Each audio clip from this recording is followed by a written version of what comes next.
Welcome to Black Love Matters, where this serves as a therapy session for figuring out adulthood, loving each other, and find our inner Brack and Michelle. or Jay-Z and Beyonce, or for this episode, how about we go with Tamar and her new African prince?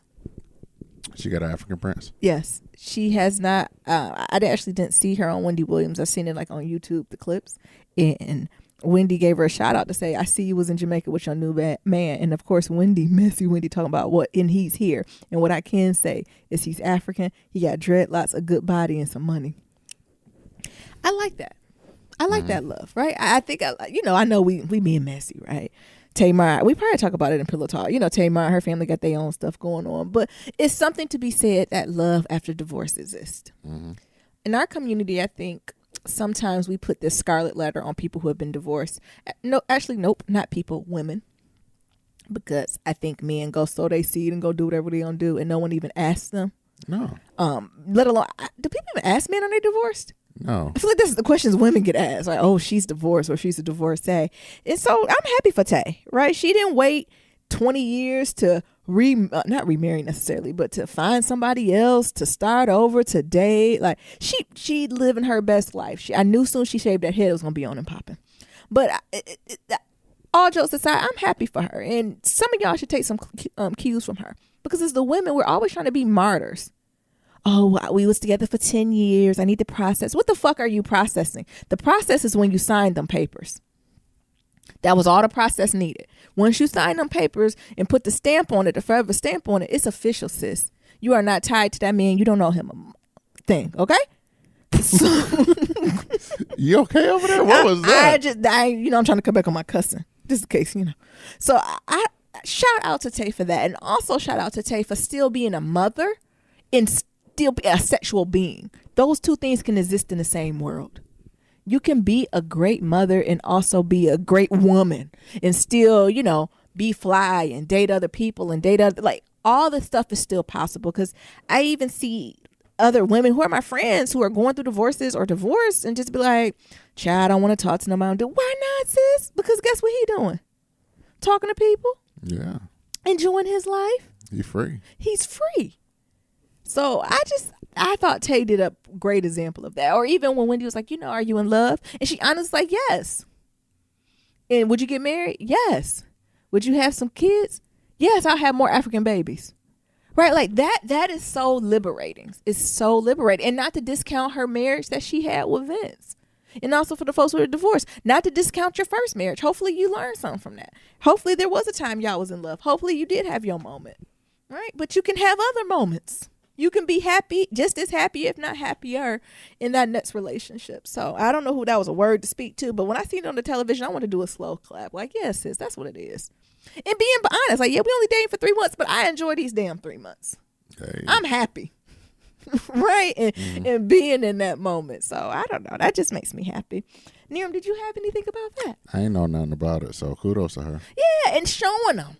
Sometimes folks behind them, like, she didn't show us, like, hide his face or anything, but showing that you enjoying your time, right? Like, shout out to Tay. I love that. That's what's up. That's definitely a brown woman thing we have to work through, too. Because I don't see black men as much carry that much weight about it, right? Or isn't there? Am I woman's planning y'all? No. Y'all carry weight, too. Be it you're in a relationship for a long time and you break up, or be it you get divorced. I know some dudes that ain't never bounce back. Mm-hmm.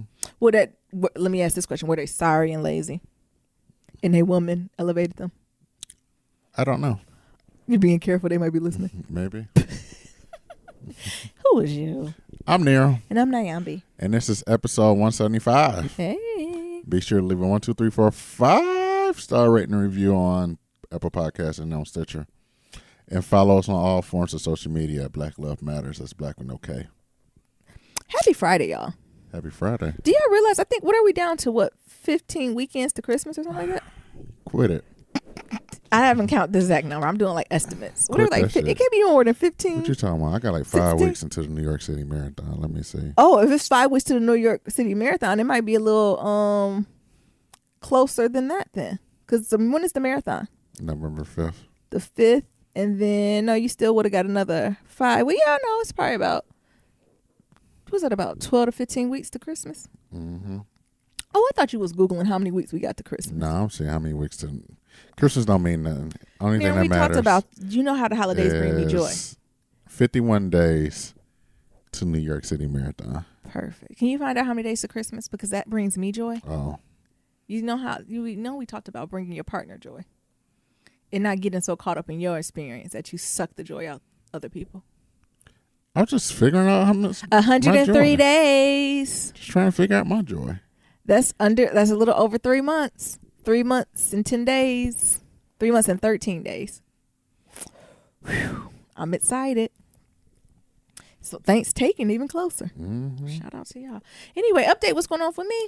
Yeah, what's going on with you? I finally got all these review stuff submitted. Now I have to talk about if we're going to give people promotions. And this is another 3-week process. Anybody getting promotions? Yes, one person. Hopefully. We're going to try the process to see if it works. So I'm like, I'm thinking we done submitted. I'm like, yay, we done. And then at the end, I was about to submit it. They was like, oh, by the way, are you trying to get a promotion to this person? And I'm hit the button. Yes. They was like, oh, please fill out these next 10 pages. What? Till I reached out to my boss. I was like, hey, is this due today? I was not under the assumption that this was due. Right. Because, you look at your timelines and it don't say it's due to like end of October, right? So I'm thinking I got time. I ain't due to Halloween. Uh-huh. And I'm like, wait. Did they make up some shit on me? Did they just pull some white witchcraft and be like, psych bitches do it in September? So I'm excited about that. I'm being active teammate, and my folks, well, y'all know out here they just big on working out too, right? And everyone in my area, they go to this workout class on Tuesdays and Thursdays, and I've been just lying weekly to get out of it. We're in out of lies. Oh, lying ass Nyambi. Well, I shouldn't say lying, but I've been pooching my way out of it. You pooch your way out of it. To the point where people like, Nyambi, it's Tuesday. You working out? I said, it's Tuesday. I'll just ask. You know how you just ask a question back to them? I've tried that for the last couple of weeks, and I was getting old. Just like, you gonna work out? Am I working out? Yeah, today. I said a week go by so quick, doesn't it? Like, so I never answer. At 5. 5 o'clock today in the afternoon. Where we working out? They be like, bitch, we've been doing. To the point where I was like, I don't have anywhere ways to weasel out of this. I was like, I just want to let y'all know 30 out of shape looks different than 20 out of shape. I might get cranky, but I'll go there for y'all. Y'all, I went to this workout class and it kicked my ass. It was like a metabolic, am I saying that right, Nerims? Mm-hmm. Training. So we did like this warm up, and then we kept doing these circuits where you do exercises for 30 seconds, then you take a 20-second break and you rotate. Mm-hmm. What is up with no breaks in the middle? We did that for 45 fucking minutes, to the point where there's a big clock in the gym. And every time I passed, did 2 workouts, I had a prayer with God. Like, I had a talk with Lord. I said, Jesus. Why? Because I didn't know I was going to make it. See, I was not like Tabatas then. I was like, Lord, you never left me. And I know you're not going to do it today. Please don't let me do one of the following: fall out, throw up, or cuss somebody out. So y'all was doing 40 seconds on, 15 seconds off? No, 30 seconds. 30 seconds on. 20 seconds off. Oh, that's like the transition. Yeah, that's still about it. You supposed to recover in that 20 seconds? Well, I got to walk to the next one, and it take me 20 seconds to walk there. You walk and recover at the same time. That's lies. No, it's not. I need at least a minute. A minute? I would have still been working out. Exactly. And what they had us do the planks, where you get on the plank, but when you move the things you move furniture on. Yeah, the little slider and things. You put your feet on. Then while you planking, you supposed to move them side to side. Oh. And so I was just flailing mine on the flat on the ground, and I said, "Why people always tend to workout class? People always find me, and they want to inspire me." Yeah, and I really wanted to whisper to him, like, "I'm just here so I don't get fired. Like, I'm just here for team culture." What's the baby in the who play football? Who the man who play football? I'm here so I don't get fired. Yeah, I'm just here. Yeah, I'm just here for team culture. You don't have to. Nope. Just make sure I'm not hurting myself, right? Because I do think I used to didn't believe in form and stuff, but I do know if you're lifting weights, it's certain form you have to have, right? Come over here if my form is off, but don't come over here if you see me just laying on the ground and not doing a plank. I'm safe.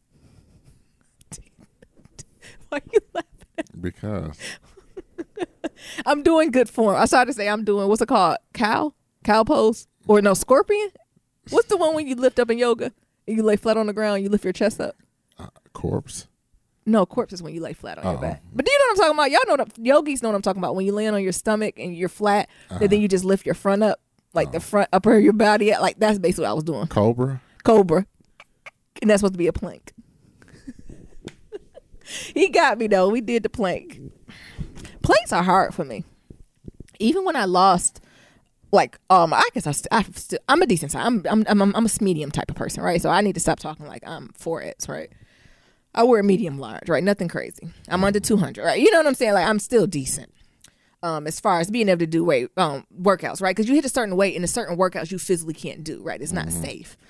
So I think he looked at me like, hey, bitch, what's going on here? To the point where sometimes I have to tell people when I work out, like I lost a lot of weight, but I lost a lot of weight due to like doing cardio and or calorie reduction. Like I wasn't in the gym killing it. Mm-hmm. Like, and I had to be transparent with people. Like I just was really disciplined on calorie intake and getting my steps in. So don't let this fool you. This is really bad. It's really a 600-pound person in here trying to figure things out. Hey, you wasn't 600 pounds. Well, but do you know what I'm saying? Like, I think people look at me then assume a certain athletic ability that I don't have. And Nero's looking at me judgy. What are you thinking, Nero? Am I lying? Or you think I do have the athletic ability? I think you got it. Because that's what the guy said. He was like, no, your lifting weight's pretty good. You can do this. You got it. You just don't want to push yourself. I hate when you can't breathe. I get nervous. I've never really had a panic attack, but I think I've been closest to panic and anxiety attacks at the gym. No, you just be holding your breath. Do I be holding my breath? Yes. You are a type of person to hold their breath when they go through things. Just to get through the And it's multiple times where I have to tell you to breathe. He told me, he's like, breathe out. 6 breaths. I'm like, I said, I can't breathe and work out. Yes, you can. Okay, let me tell the folks about the exercise. So I did the plank. Then after the plank, we did the dumbbell over the back of the head. Okay. So if y'all want to do the workout, here's it for free. Skull crushers. Whatever. And then after that, we went over the Versa machine, which is like mountain climbing. Uh-huh. It was weird. Am I saying that right? The Versa? Yeah. And it's like you climb. And he was like, all right. And here he come again. Again, another machine that don't come around here unless I'm not doing the form correctly. But that's his job. I know I'm doing the form correctly. It don't matter. His job he is was to like, push you all up. right, you can do the long strides good. Because, of course, on this mountain, I'm just doing long strides for this 20 seconds. Perfect long strides, though. Form is immaculate.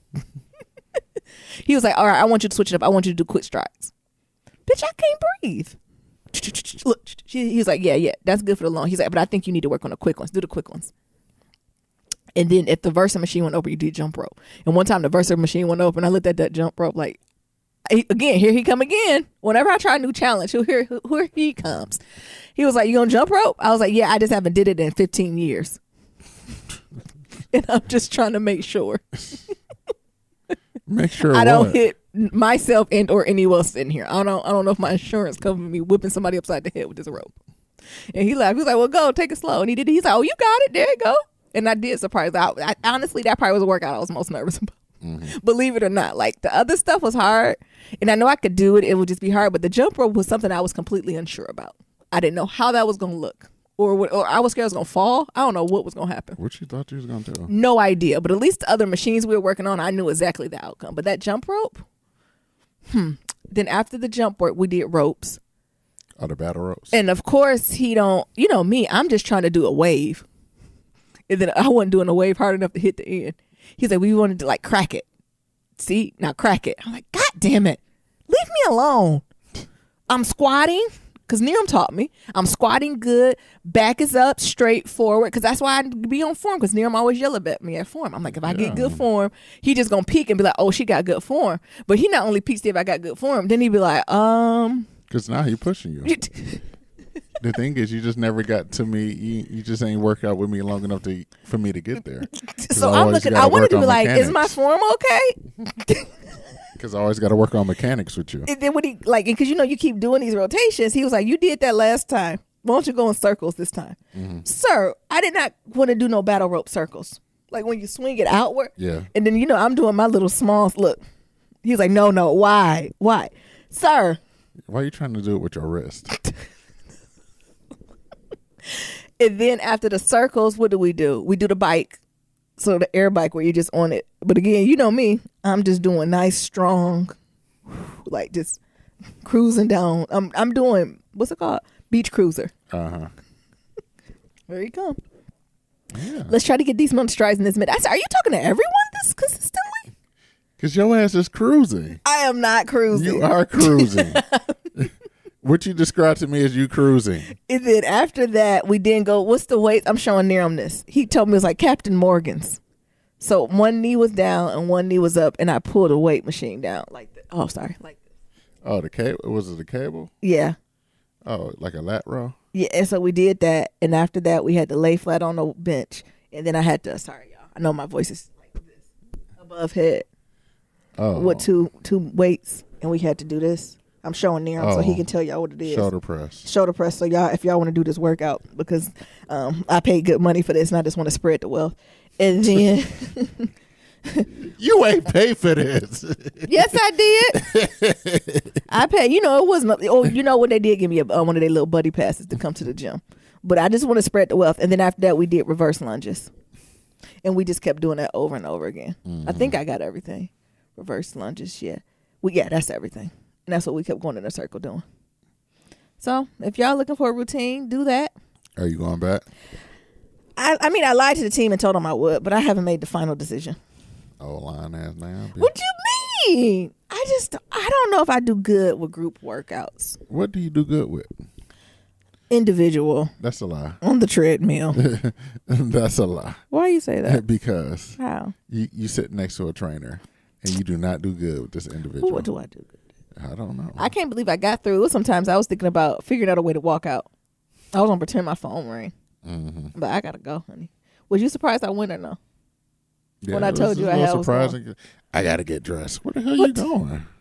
The peer pressures of the 20-somethings. I'm glad they got you. Why you said they got? Why they kept asking me? Shit. I said, I wish I knew them so I can tell them keep applying the pressure. That's what I told him. I said peer pressure is really not a cute thing. That's all I got though. Mm-hmm. Yeah. I'm glad you went. I'm glad they applied that pressure. It really surprised you though, huh? Yeah. Really? Mm-hmm. When I told you I had to go, because Niram had to pick me up from work, and I was like, "Oh, I need you to run me home and run me to this gym real quick." Like for what? What the hell you do at the gym? Just look. Yeah, I don't know. I don't know what you're doing. What was going in your head when I told you this whole thing? I said, oh, okay. Good luck. Ooh, did you think I was gonna make it? Yeah, Why? because you I can ain't do gonna get more. embarrassed. You can do more than what you think. I think don't it's, though. yeah. I have the least confidence and most insecure in the gym. I think you feel a little bit of being uncomfortable, and then you be like, I don't want to do this no more. Yeah. Uncomfortable. No, Yeah. uncomfortable and hard to breathe is two different things. It's discomfort, baby. You can't breathe. You just holding your breath. And it's been multiple It times. just don't feel good. Like y'all be lying, talking about, oh, it feels so good. I still don't feel good. Because you ain't doing enough to get it there yet. It's like runner's high. Like you don't get it the first time That's you a do lie it. too. Yeah. It's like caffeine, but you know with caffeine, give it to you sweet. I ain't had no caffeine in 2 days just to prove Niram wrong. Your update. I find that hard to believe. The way that motor be running. Well, I wouldn't worked out. That's the energy, ain't it? Come on, Niram. What's your update? The way that motor be running. I'm all right. I'm just feeling a little down because I can't make it to Detroit for my friend's funeral. Your friend's brother. My friend's brother funeral. Thank you. Clarify that. Yeah, that's hard. I would say continue to look until like the very last moment.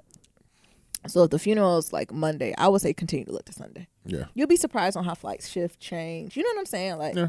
I would say continue to look. You never know what might come up quickly. Yeah. So, So that's- and there's other ways to support, right? It's like I remember we talked about before, like, and not necessarily be at the funeral. Sometimes you need time for folks after. Yeah. We're gonna send him a ham. Yeah, ain't no wrong with no him. Did you get with your other friend? Are y'all gonna try to bring him out, or maybe like as a Christmas gift or something? I reached out to him. I haven't heard back from him yet, so we'll see. Gotcha. That's about it. Other than that, Michelle Obama's with an S. What the S's? It's coming. S's? We added an S to the S. Yes, Uh-huh. Obama's. Yeah. She's going on tour. She just announced her tour, y'all. Yes, y'all know she got that book. What's it She called? got- Becoming. It becoming on Michelle Obama. Jesus. So she's having an intimate conversation. I mean, I don't know if you have an intimate conversation in the stadium, but 10-city tour. I'm there. So if y'all can't make it, sorry for you. What's the cities? Chicago, Uh-huh. L.A., Yep. D.C., Ooh. Boston, Philly, New York, Detroit, Denver, San Jose, and Dallas. You already know where we about to be at. Yep. When is the Detroit date? That might be a good time to go. Let's go the other way. You passed it. Oh, did I say Brooklyn too? Yeah, Brooklyn. Brooklyn. On the 11th? Oh, no, I got December. plans already. I'm already booked. Oh, she's just doing the it looks like she's just going on a 10-day vacation. Yeah, she's just, I mean, I would do it that close. It looks like she's picking one week and doing 5 and another week and doing another 5. I would do that too. Knock it out. Tuesday and just get on private jet. You Instagramming some shit. You I'm sorry, you instigating some shit right now. You know, you trying to get her caught up on some Donald Trump Bar-a-Lago. Where he be going? Mar-a-Lago. You trying to get her on some of that. And I'm not co-signing it. She got a PJ. I cannot wait to see this. I don't even know what she's going to talk about. I don't know what an intimate talk about the book looks like. If she's going to read from it, I don't know what she's going to do. It doesn't matter. I know one thing I haven't done is pre-ordered this yet. So I have to get my black ass in order this Becoming Michelle. I'm thinking, is this just my Christmas gift to everyone this year? Becoming Michelle. Like do I just get this ready for my mother and just send it to her? Like, is this Nyambi's signature Christmas gift? Maybe.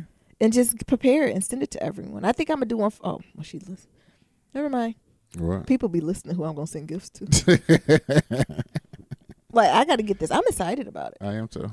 I honestly haven't even read. Is it her whole life story? Is it a memoir? Is it a piece of time? I don't know. I have not done any research on it. All I've seen is Michelle Obama put something on her Instagram to say, "Get ready, bitches." And I said, I'm ready. So have she clarified what this book is even about? Becoming her. Shit. Yeah, nigga. Okay, so from birth, from just when her and Barry met, or is it like the road to presidency? Is it being the first lady? So it's like, it's a lot of areas because a memoir is not your whole life, right? It's a portion of your life. It's just one period of time. So what's the got me cussing Sister Michelle. What is the period of time? It doesn't matter to me. She could just talk about the week span she went on vacation after she left the White House. And how this is good reading. Well, let's see what the synopsis say then. Oh, they got that's what I'm saying. I don't think they even had a synopsis out. They gotta have something. Not when we first got notice of the book. All she did was put her beautiful face out there. Okay, you ready? Yes. In a life filled with meaning. What is it? In a life. Okay. Filled with meaning and accomplishments. Michelle Obama has emerged as one of the most iconic and compelling women of our era. Preach. As the First Lady of the United States of America, Ooh. the first African American to serve in that role, she helped create the most welcoming and inclusive White House in history. Yes. While also establishing herself as a powerful advocate for women and girls in the U.S. and around the world, dramatically changing the ways that families pursue healthier and more active lives, and standing with her husband as he lead America through some of it. As she led America through some of the most harrowing moments. Along the way, she showed up. I don't need you to cut me off. I got this. Okay. Y'all still hanging in there? They can hang on. Come on. This is my shit. Come on. Along the way, she showed us a few dance moves. Crush carpool. Who wrote this? I don't know. Like this, Mama. Crush carpool karaoke and raised 2 down-to-earth daughters under an unforgiving media glare. Oh, it's a memoir. Damn, we got all this long just to figure out. That's what I'm saying. Like, who wrote this? In her memoir. Not a millennial. Like, this is way more than we needed. I was looking for 3 sentences. No. In her memoir, a work of deep reflection and memorization of stellar. I hope the memoir ain't this worthy. This is very Maya Angelou. This is very Mother Maya Angelou. Michelle Obama invites the reader into her world, chronicling the experiences that shaped her from her childhood on the south side of Chicago to her years as an executive, balancing the demands of motherhood and work to her time spent at the world's most famous address. I'm still going, y'all. Hang in there. Next sentence. With unnerving honesty and lively. I don't think I've ever seen unnerving spelled out. Me either. Unnerving. E-N. Okay. U-N-E-R-R-I-N-G. I don't think I've seen that spelled out. I guess I don't use it enough. Exactly. Guess what, team? Unnerving. Honesty and living a lively wit, she describes triumphs and disappointments, both public and private, telling her full story as she lives it in her own words and her own terms. Mm-hmm. Warm, wise, and revelatory. Revelatory. That's another word I don't use too much. Becoming is deeply personal. What about revolutionary? I guess that's too black. Becoming is the deep personal reckoning of a woman. Reckoning. That's what it says, reckoning. What's the definition of reckoning? I don't know. Of a woman of a soul and substance who steadily defies expectations and whose story inspires us to do the same. I mean, again, she could have just put in there blah, blah, blah. I was going to buy it. But I'm excited. So it is a memoir. It's not about a particular time. It's about stories. Yes. So it's based off. Can you give me a definition of reckoning? I feel like I don't know the definition of it. But yeah, so it's like, I don't know how to explain it. It's like a book of essays almost, right? That's looped together. That's connected together. I'm for it. It really doesn't matter. Actually, when I finish the podcast. Look at this millennial. As a noun, it means the action or process of calculating or estimating something. Do you want to hear the next one? Yes. Oh. As a verb, it means established by counting or a calculation. Calculate. Want to hear one more? Yes. Yes. This is an informal term. As a verb, it means conclude after calculation. Give the opinion. Do you want to hear the last one? No. Yes. As a verb, it means rely on or be sure of doing, having, or dealing with. Y'all, that's what you thought reckoning meant? No. That's what I told you. I was like, how did they use that? So I've been using reckoning as a wrong word. I thought a reckoning means I'm coming for your ass. That ain't what word am I trying to say? A reckoning is not coming for your ass. Or like it's gonna be some shit. Like maybe I'm thinking about wrecking house, like wrecking. See? That's what education taught me. When you don't understand something, you ask Siri. You ask. Because I was like, I don't understand reckoning in the context of that sentence. So reckonings mean to calculate? To be calculative. To be calculative? Yes. What? To be strategic? Yes. Really? We're going to name this episode Reckoning and see what y'all... Did y'all know that was the definition of reckoning? What Ebonics term are we trying to... I don't know. To replace for reckoning? The action or process of calculating. Or estimating. Nope. Something. That's why I didn't do well on the GRE.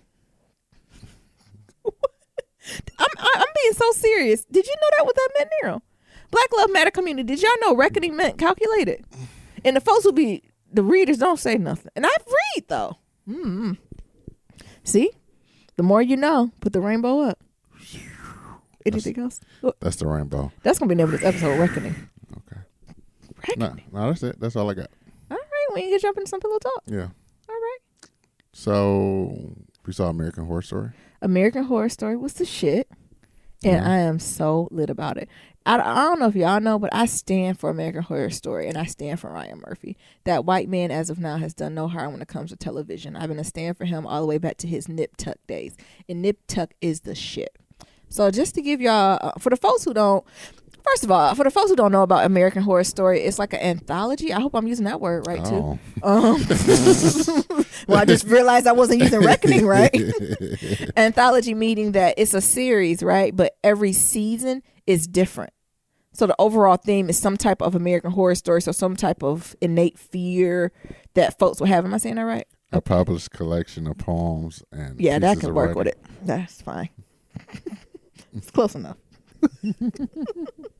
So every season is slightly different. So the first season it was about like a haunted house. The second season it was like about a haunted asylum. Third season was about like a witch coven. Like, so that's what it is. So this season, which I think is amazing, it's like about an apocalypse that happens. Mm-hmm. So the way that it sets up is that there's this bomb that's coming. Mm-hmm. To like the world almost actually. So it opens out in the first scene when somebody's getting their hair done, ultra privileged girls getting her hair done, and she gets like these, you know how your phone goes off where the government got access to our phone somehow where it's like an Amber Alert, or if it's like a natural disaster. Have y'all seen that? And the alarm sounds different. Like everyone's phone sounds. I'm like, I didn't even know my phone make that noise. Yeah. Do you know what I'm talking? I'm like, what is that? Yes. Even if that bitch is on silent, mute, undisturbed driving mode, it's coming through. And so that happened. And it was like some type of bomb headed for LA or wherever, America, basically. It wasn't even LA. It's heading toward America. Yep. Evacuate if you can. And everybody was like, no, this is just a fluke. Because remember even Hawaii when it was like some missiles were coming and they was like, oh, our bad. We meant to put testing in front of that. And like everyone was like, oh, this is fake, this is fake. But what happened was the girl then got a message from her parents who were like in Hong Kong and was like, hey, bitch, this is for real. And she's like filthy rich. Like, you need to get the fuck out of there. We're sending a car for you. Get on the plane. We bought tickets to go to these these fallout shelter. Like, get your ass there immediately. And she's like, what's going on? And then right when her parents were saying like, you know, we got 4 tickets, but we're out here. It's not enough time for us to get there. And right when they said it's not enough time for us to get there, like the bomb hit them. Yeah. And it exploded. And from there it was hitting the fan. But so that's kind of the gist of it, right? And so they then go and, you know, try to get to the airport and all that stuff. And then parallel, there's also something else going on. So there's another character who I would say just a middle class white family, right? So 2-parent household, young kids. He's waiting to see if he's gonna get into college, right? They're hitting a refresh button. Pause. They don't send stuff in the mail no more for college. No, baby. That's so waste sad. of paper. And that's really scary. Right? You used to be able to tell if you got in or not. If it's big, you in. If it's small, you know, just get on your knees. Well, you can't tell with the email. You cannot tell on the email with them shady subtitles, right? You don't know what's happening. And like he was waiting to get that, and he finally got the email, and like he was celebrating that. And then the dad came home like, what the fuck is wrong with y'all? And he was like, I got into Cal State. He's like, fuck Cal State. We about to die. Right. And it was like, what? They was like, turn on the damn news. And then it's like this black anchor man who deserved an Emmy was like, all right, folks, this is coming. It's hit Hong Kong. It hits there. This is World War III. Hold on, wait. I just got notice that I have to evacuate and the station's is getting shut off. And the shady part, they got a Nyambi that run across the screen while he performing, like while he on the news. You know, people like red. You can see some people running, and he was like, "I'm not gonna make it home. I just want to tell my family I love them." And then it goes black. Mm-hmm. And then what happened at that family though is somebody come busting in, and like we here to get who's so and so, and it was like their son, and it was like, "All right, you coming with us?" And the parents like, "Wait, who the fuck is you?" They was like, "You know, we're part of some type of secret government shit, and your son has been chosen." They was like, "Chosen for what?" And they was like, "To live." And the daddy was like, go with him. Go. And the mom was like, no, that's my baby. No. Like, you know, all that stuff. And the dad was like, kiss your mother. Right. See, that's what I'm saying. Sometimes you got to be hard. Look, kiss your mother and brother. Kiss me. I love you. Go live your life. You know, go live. We going to sit here and die. And then it was like, well, how do you know? Well, the guy was like, you know, how do you know my son? Or he asked, like, I did it. This is the kicker. They said, well, you remember you did your ancestry on 23andMe? We checked your DNA and you were superior. And I said, God damn it. I told y'all, these ancestry companies, all y'all niggas who put y'all shit in, they got y'all somewhere. They recreate copies of you. They done got a copy of you somewhere in their basement. That's why I can't do that shit. Now I almost wish I did it when I didn't know no better, but now I don't trust them. My whole last DNA. Yeah. You know, you can have my fingerprints, you can have my numbers, you can have all that, but just all of me. Yes. You want to have what makes up me. They're going to map the whole genome. That's what you want, my whole genome. You want me. You want to place me at scenes of crimes. Yes. I don't know if I could do that. So I thought that was tea. And of course they went there, and I'm trying to just do a quick overview. And all the other characters come back, and it's like this hidden place, and ain't no food. Like they had this place thinking they about to live lavishly because they done played millions and millions and like hundreds of millions of dollars to be here. But the ladies on 10 and they just giving them a square of food. And I don't know. It's good. It's stuff they go through there. And actually at the end of the episode, one of the original characters come back from season 1. So it's kind of interesting in the limbs there. But as always, American Horror Story always gives you slight undertones of stuff that's going on. Yeah, it does. And it was just the idea that genetic DNA from them ancestry places, that one hit me in my throat. How do you think people are going to abuse it if they already aren't? What you mean how they going to abuse it? It's endless. The ideas are fucking endless. They stealing our shit, ain't they? As much as they were like, we are keeping this shit confidential. All it needs is one big ass company to buy them out. And that's it. Mm-hmm. You know.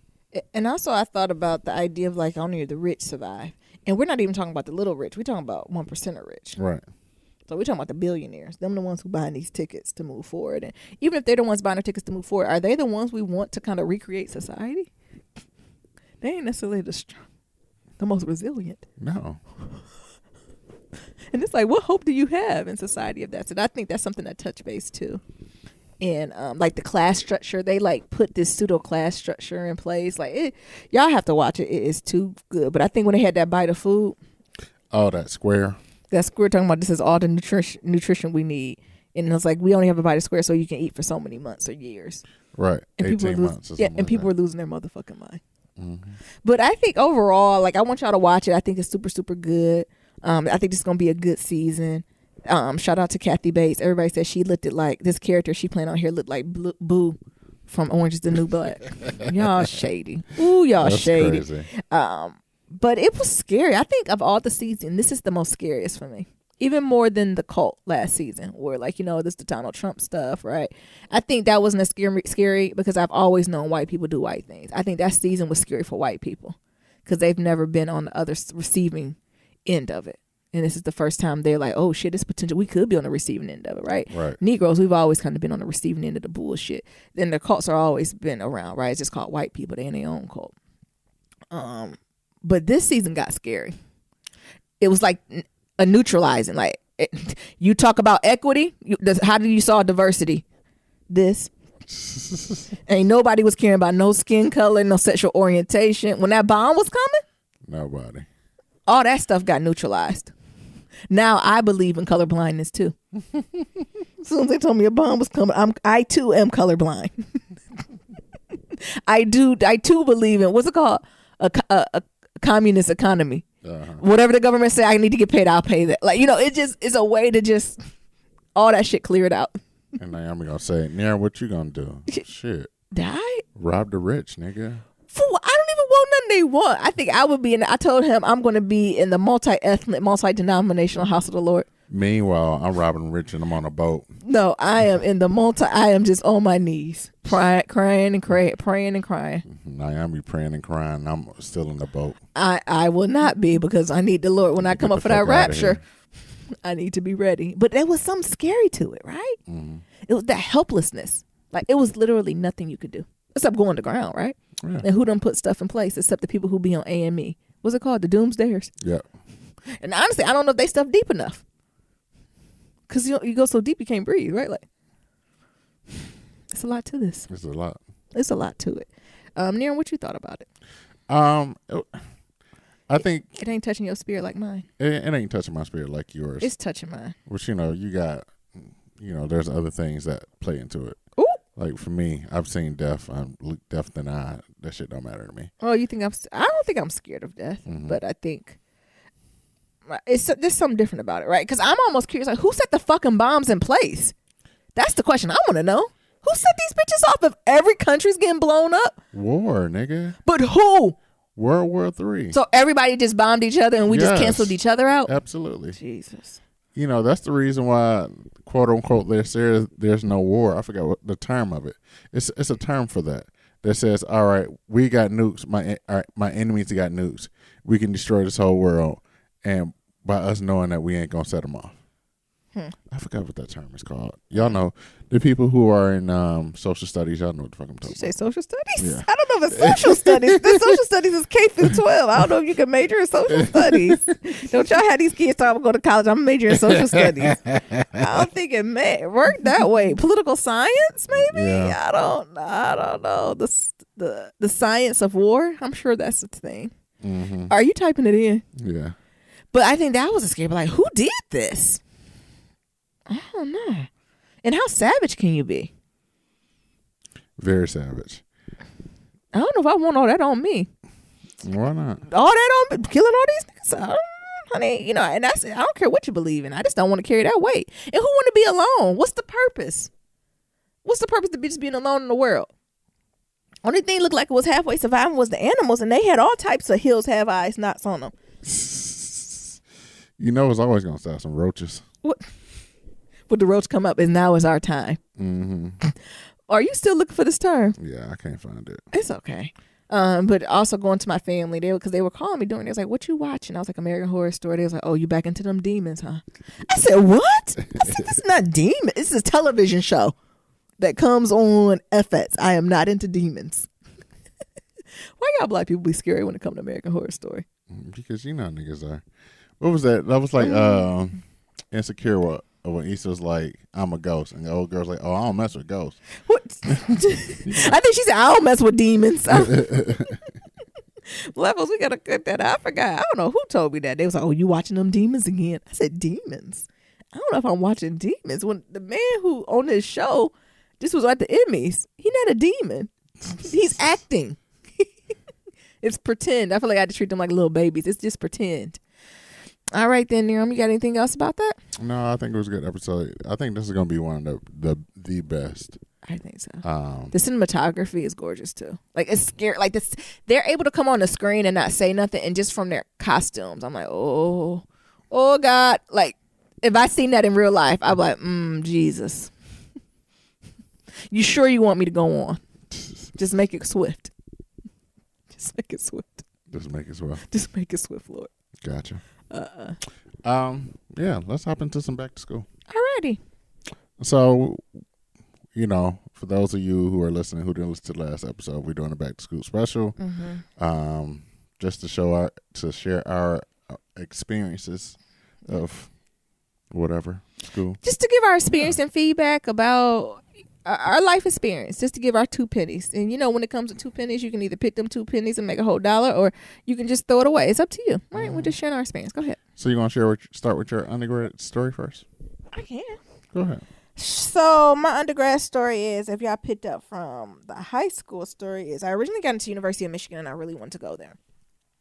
But University of Michigan didn't really give me a lot of financial support. The only thing they told me is I can get in this little black pet program that can help me be twice as likely successful in college, blah, blah, blah, with the potential to get more money. As soon as they said, I was like, cool, I don't give a fuck how y'all let me in. As long as you let me in, I'm going to be here, right? And then I applied to some other schools, right? Because I remember not even wanting to apply to other schools. My parents were like, no, child, you need to apply to a variety of places. Thank you. And I did. And I got into another state school, and they gave me, a decent amount of money, right? Enough to it's basically probably equivalent to a half ride. Mm-hmm.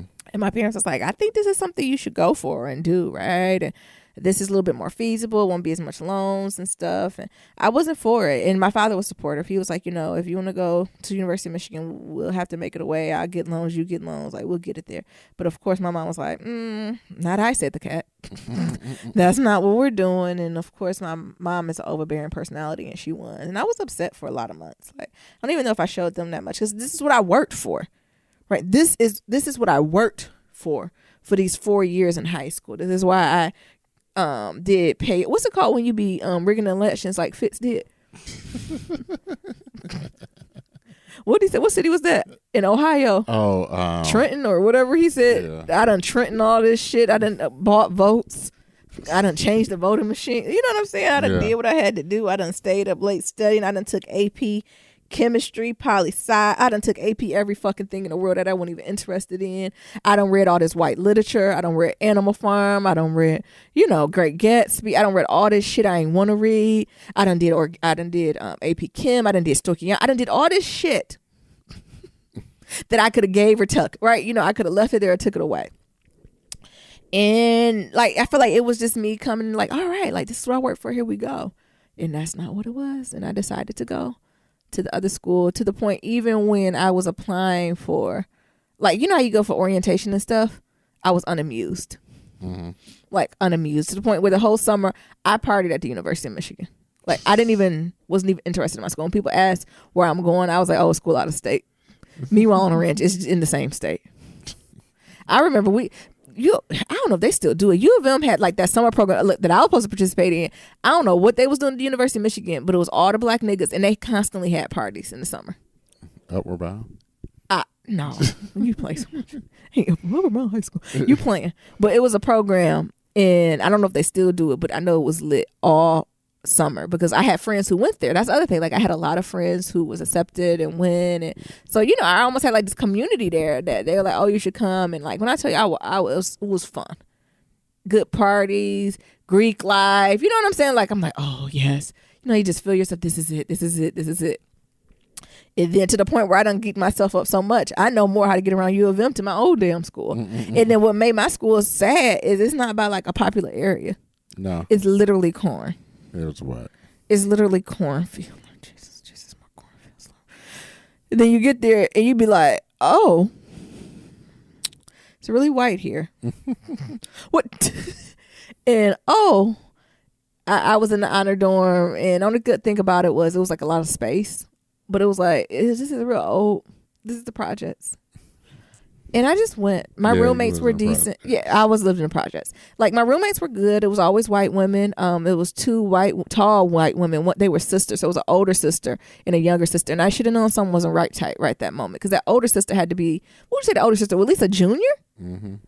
What the fuck was a junior standing in the door? Like, now that I'm older, like, hey, bitch, this is off. But as a freshman, baby, you don't know no better. And then her sister, who was a freshman, who was staying there. And then there was another white girl who stayed with me. We got really cool. And we're still cool to this day.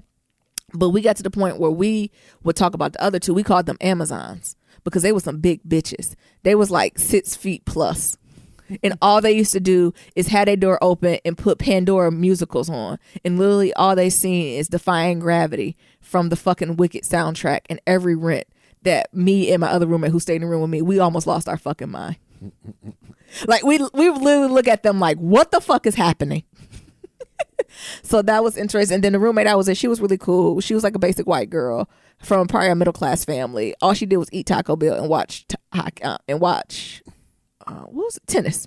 That's the only reason I got up on tennis, is because I would let her do it, because I brought on the TV, and she's like, can I watch tennis? I said, yeah, girl, I'm going to sleep. And I tried to like participate, but it was so boring, I would just go to bed. And she like, you're Nyambi, you said you were watching for me. I said, but his voice. They do be whispering. I said, his voice made me so sleepy. I ain't gonna say her real name, Monica. And she just started cracking up. So we had good relationships that first year. I would say my classes were pretty solid. Nothing too crazy. I thought I was going to be a doctor. I majored in chemistry, minored in biology. Shout out to the pre-med folks. Why did I do that? I don't know. Because I was a smart brown girl and first generation everything in my family, and didn't know what to do, right? So you go in and you sign up for these advisors. They gave me the basic courses, right? And chemistry, bio, maybe a literature class, and FYE class. Took it, did well. Remember coming to my parents, say, what should I major in? My dad was like, child, talk to the people who were paying. My mother was like, I think my mom said a therapist, and I was like, you're not even listening. You can't major in a therapist and with a bachelor's degree. Like, I just wasn't receptive. And so I took my dad's advice and went talk to the advisor. She looked at my transcripts and was like, oh, you got an A in this. You should be pre-med. And I was like, hey, bitch, that works. So I went on, did pre-med things. Honestly, my goal should have always known that my heart wasn't there. Like, I was in classes looking like, to the point where I should have had my own reality show where I could have looked around, and I wanted to stand up and be like, can I just get a quick estimate on who gives a fuck? Because I don't. Because like, the classes were boring. Like, this is the first time I've ever been in a space where I understand why people fall asleep in class. Like, have you ever fell asleep in class? Like, where? Yes. It'd be the best sleep. And I'm not talking about an 8 a.m. class. I'm talking about a clean 2 p.m. And you're like, whoa. And I started getting deeper into this biology chemistry major, and I'm like, whoa, this is a different level of studying, right? So that first level I was good because I took all those AP classes, so it wasn't nothing really new. I've learned that stuff, and I was privileged enough to really come and have. So there's a lot of teachers at my high school who used to teach either at community colleges or like smaller colleges. Mm-hmm. So all my teachers were like, they were all my basically high school teachers were retired professors.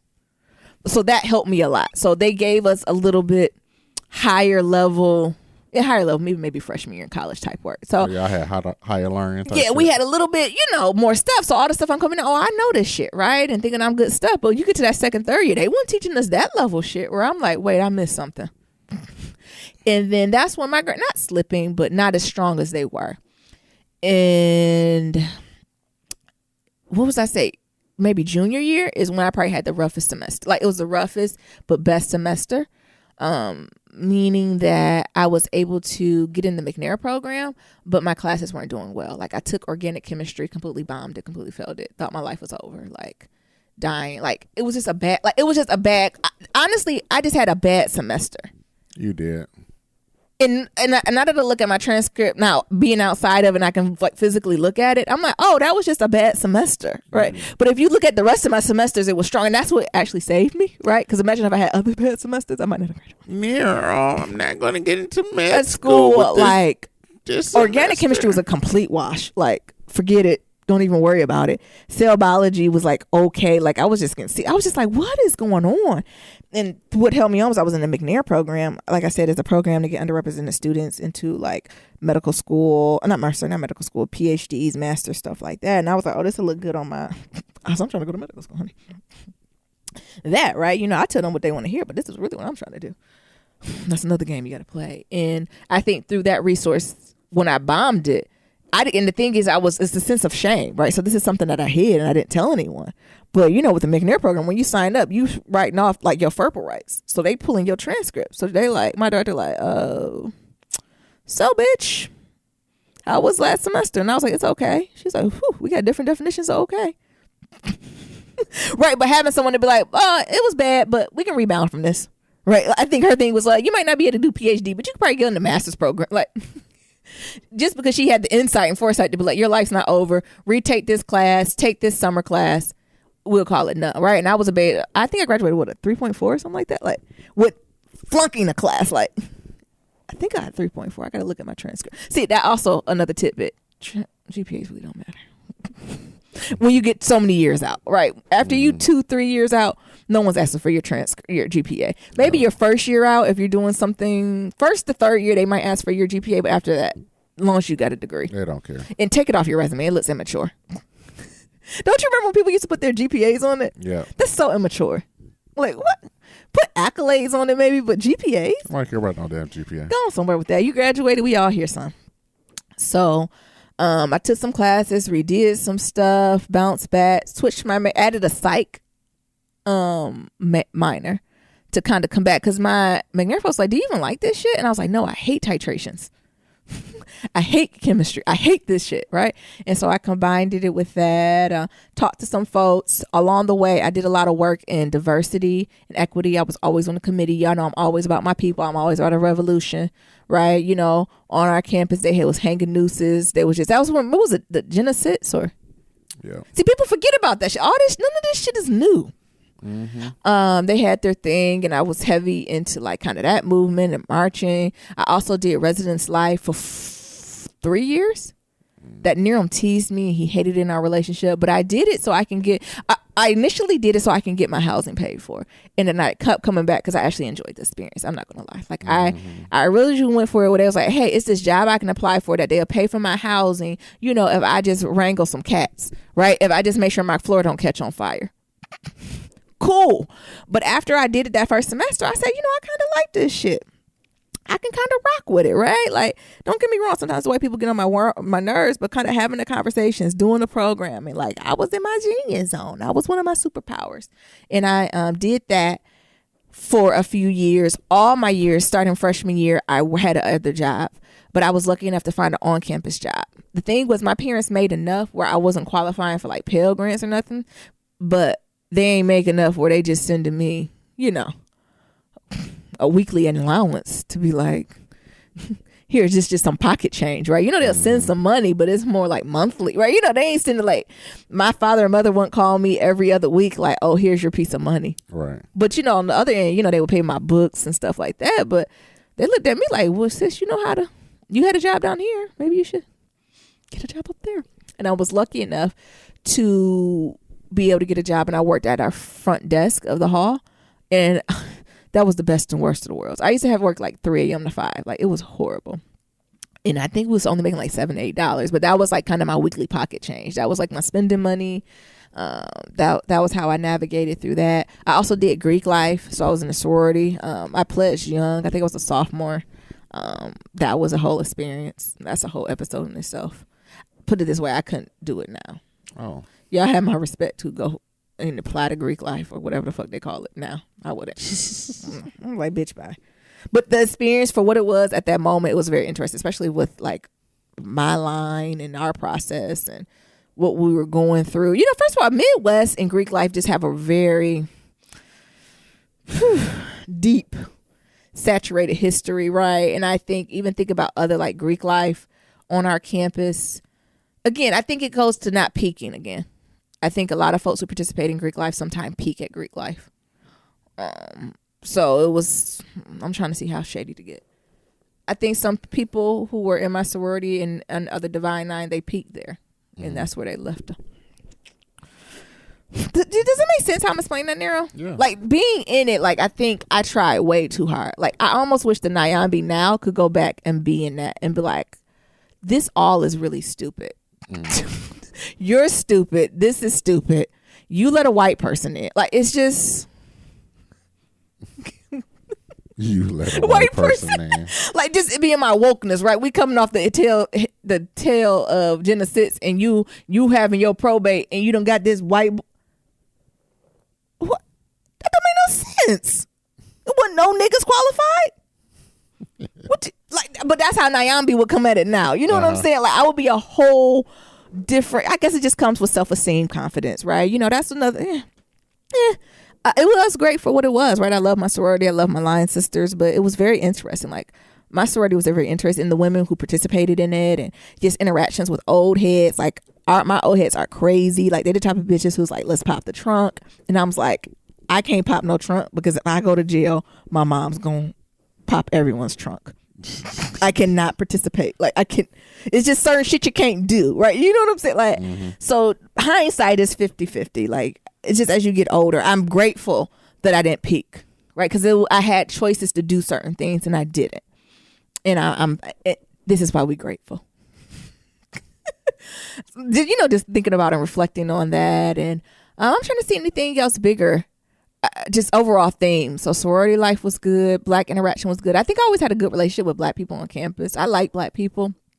I think just as I got older, because it took me 4.5 years to graduate. So by year 4 in that last half, I kind of disassociated a little from campus. Like, I stopped being an RA. I went off campus. I got my own apartment. Like, it's just a shift that happens where it's like, I don't have time to play with y'all. Like, I gotta fucking graduate. Like, I'm turning into that old head who become a home for homecoming and partying with the kids. Like, I even think about that now, right? So I think about the parties we used to have, and the old heads used to really come and do that. If these girls from my undergrad would be like, oh, Nyambi, will you come party in blankety blank for the icebreaker homecoming? I said, I'm not catching no case. What my 37-year-old ass playing with y'all for? You need me to chaperone? But as far as me coming in and paying money and participating, for what, the R. Kelly? No, that's inappropriate, right? And I wish I had that language to the old people to be like, this is inappropriate.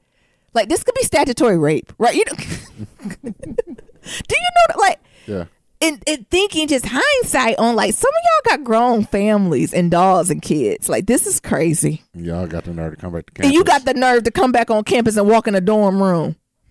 This is creepy. But you didn't even think about it like that. Do you know what I'm saying? Like, I think I would have just clowned people out front to be like, or, you know, I would have been the type, like, I can't participate in this organization because I don't want to be you when I grow up.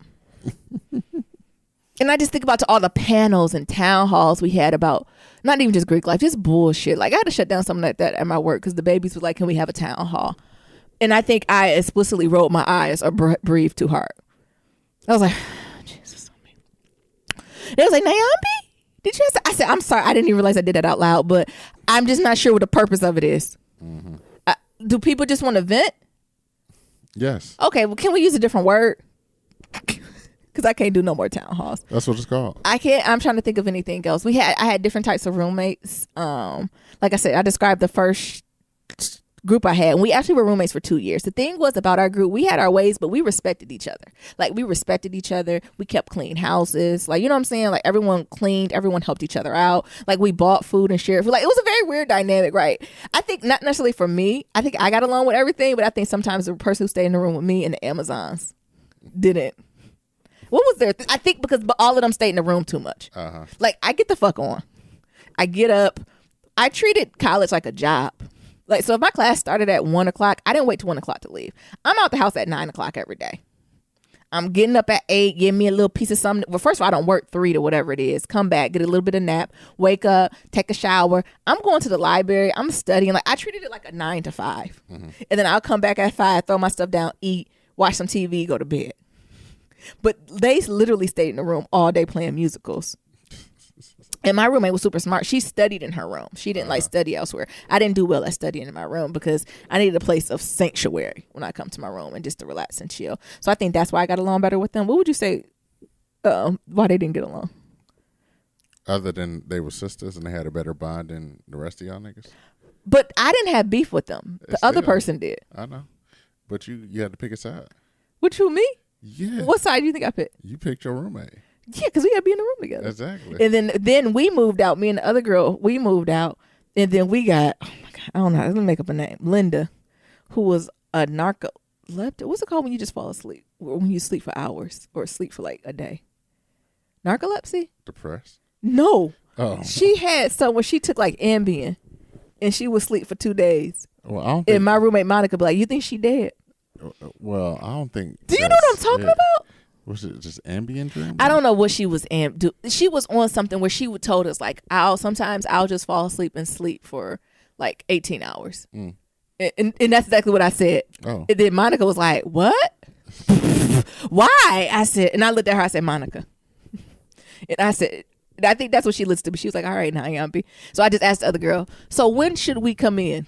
Like, when is appropriate for us to knock? Because, look, I'm an RA. So as roommates, can we set an expectation? When is it appropriate for me to knock on the door? And when do I go from knocking to just coming in? And like, if you don't hear from me like in a day, I said, okay, 24 hours. 24 hours. If we don't see you, we're just going to come in. I'm calling the police. And then we had her. And then after her came, because I was an RA, so I got my own room. So she had to share the bed with the narcoleptic. And then we came in. What we going to call her name? We going to call her Barbie. She the one popped the Molly. I'm sweating. Woo! Yeah. She was doing everything. She was on. It's nothing but the grace. You know what? I think because we were older. I think that's when me and Monica looked at each other like, we got to get the fuck out these dorms. Because we're too old for this. Because she was a baby coming in. Right. Yeah, she was a freshman. She was a baby. And we were older. And we were like. She was popping everything. She was popping shit before it was in style. She was on all type of Molly. She was on cocaine though. Like she wasn't just. It wasn't just party type drugs. She was on everything. Cocaine is a hard drug. What Rick James say? Cocaine is a. Well, you know. She was doing coke to study instead of Adderall. I mean, Adderall is a form of coke. I've only tried Adderall once, and the devil is a liar. I feel like I was like my other roommate. I couldn't sleep. My heart started racing. I said, "Oh no!" I was like, all I kept thinking, Lord, get me through. That's all it take me is one good time. Some people like, oh, it was bad. Let me try it again. Nah, you don't got to worry about me trying no Adderall again. You don't got to worry about me trying no edible gummy no more. Like, I know my limits. If I do a gummy, I'm eating like just the head of the gummy. Ain't nobody tell you eat 2 whole ass gummies. I'm all set. So I'm trying to think of any other crazy. Oh, well, my white roommate, Monica, she really didn't make a lot of friends. She wasn't the most social, but she was still good people. Like, I knew her parents. Like, she was really good people. And she would never go out. And it's homecoming. I was like, bitch, you about to just sit in this room? Because she had this long distance boyfriend. We'll call him Todd. I hate the way she said his name. Todd's going to come and do. I said, God damn it. Fuck Todd. I think I said that. Fuck Todd. Something sick you said his goddamn name. She's like, why do you hate Todd? I said, because he ain't shit. Like, he just, like, he was an okay guy, but he was just super controlling. Like, he was going to get an engineering. I said, he's going to get this engineering degree and get this job, and then you're going to have these blue-eyed babies. Like, and I could talk free with her, right? You're going to have these blue-eyed babies with these blonde hair and shit, and then you're going to just be mad because you never got your physical therapy degree. Then you're going to come on my fucking couch bitching because I want to be black and fabulous. Don't you? I used to talk to her crazy, and she used to listen to the point where she ain't go out, and it was homecoming. This was the second year. I said, "Bitch, you were here for homecoming last year. Like I told you, if you're gonna be around for homecoming, take your sad ass home, so I don't have to look at you." And she was like, "What?" I said, "Don't be here grumpy sad." And then she didn't go home, right? And so I was like, "Well, come out with me." And ever since then, Monica hung with all the black people. I took her to the fashion show, the Apollo. We went to the dance party. All types of niggas was trying to push.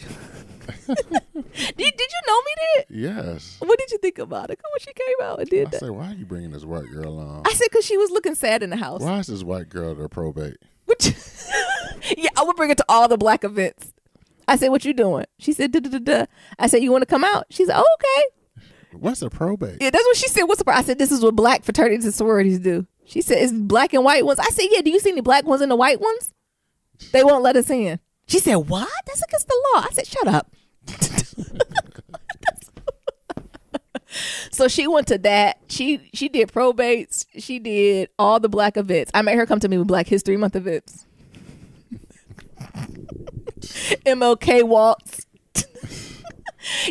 I actually, now that I'm older, I wonder what her experience was. Mm-hmm. What do you think her experience was on her end? What do you think she thought when she went to audience, to the point where other black people started knowing her? She just thought she was hip. Like hey. Other black people was like, "Hey, Monica."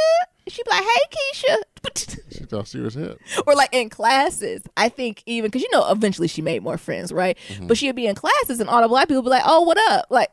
And people like, how you be knowing? Right. And like, so, a lot of the football players and stuff will be black guys. Yeah. And so, the circle's tight. So she would then know all the people. And the white people like, all the football players? How do you know them? That was a whole era. I'm trying to think about anything else crazy, any other bit. I mean, it was just a lot of foolishness that happened. I think the last Insecure episode really reminded me of undergrad experience, like, because that's how it always be, like that Beyonce or Bus type shit, and you be planning these hip ass weekends, and the next thing you know, you end up in somebody's living room, somebody done peed on themselves, somebody sleeping in the bathroom, and then someone missing, but they're really in the car. But it was just so undergrad. But I'm like, ain't they supposed to be in their 30s? But whatever, it's television. Like that experience remind me. We used to have Cooks Chats, COOKS. You remember the cheap champagne? Yes. We used to get drunk off that. Who gets drunk off champagne? They used to love that Spumante. Spumante and just talk shit. What else? Remember that party that was, I almost told where it was at. With that car caught on fire? How did that car catch on fire? I don't know how that car caught on fire. And everyone scattered like roaches. Remember we used to have white parties but serve red punch? Niggas. And everyone's outfit would get messed up because they on the dance. Like, so who was the one who said we couldn't have no clear liquid or lemonade? Because I do remember that. Do you know what I'm talking about? Niggas had a white party, had the nerve to serve fucking jungle juice. And red jungle juice. That should have just been Sprite, lemonade, and some gin or vodka, sis. Niggas had the nerve to serve jungle juice. And then everyone's dancing and grinding on these. They done filled the cups to the rim because there's only an ounce serving. And it's just red spilling on everyone. So much white was thrown away. Right. I don't know. I can't think of anything else, but I've had it all, ups and downs with grades, navigating being the only blank in the classroom, all that, right? Mm-hmm. And you want me to tell your story? Yeah. So I don't know if my story is as exciting as Nayavi's. How would you say my story? What was exciting about mine? You had white roommates and I lived in the dorms. People doing coke and everything. As an RA, I remember somebody set some pants on fire, and it was fire drills. I remember living through a hurricane, tornado, when we all had to evacuate in the hallway. Mm-hmm. Remember that? Yeah. That was scary. Snowstorms, 20 inches of snow, all that. Mm-hmm. Right. So, I y'all like he don't want to be here with us. What you mean? What is that cancer? You act like he don't want to be here with us. I'm just a little tired. Oh, okay, come on then. We are recording this podcast a little late. Come on. So, I started my journey at a black college. Mm-hmm. So, like I was talking about in high school, I only applied to one school.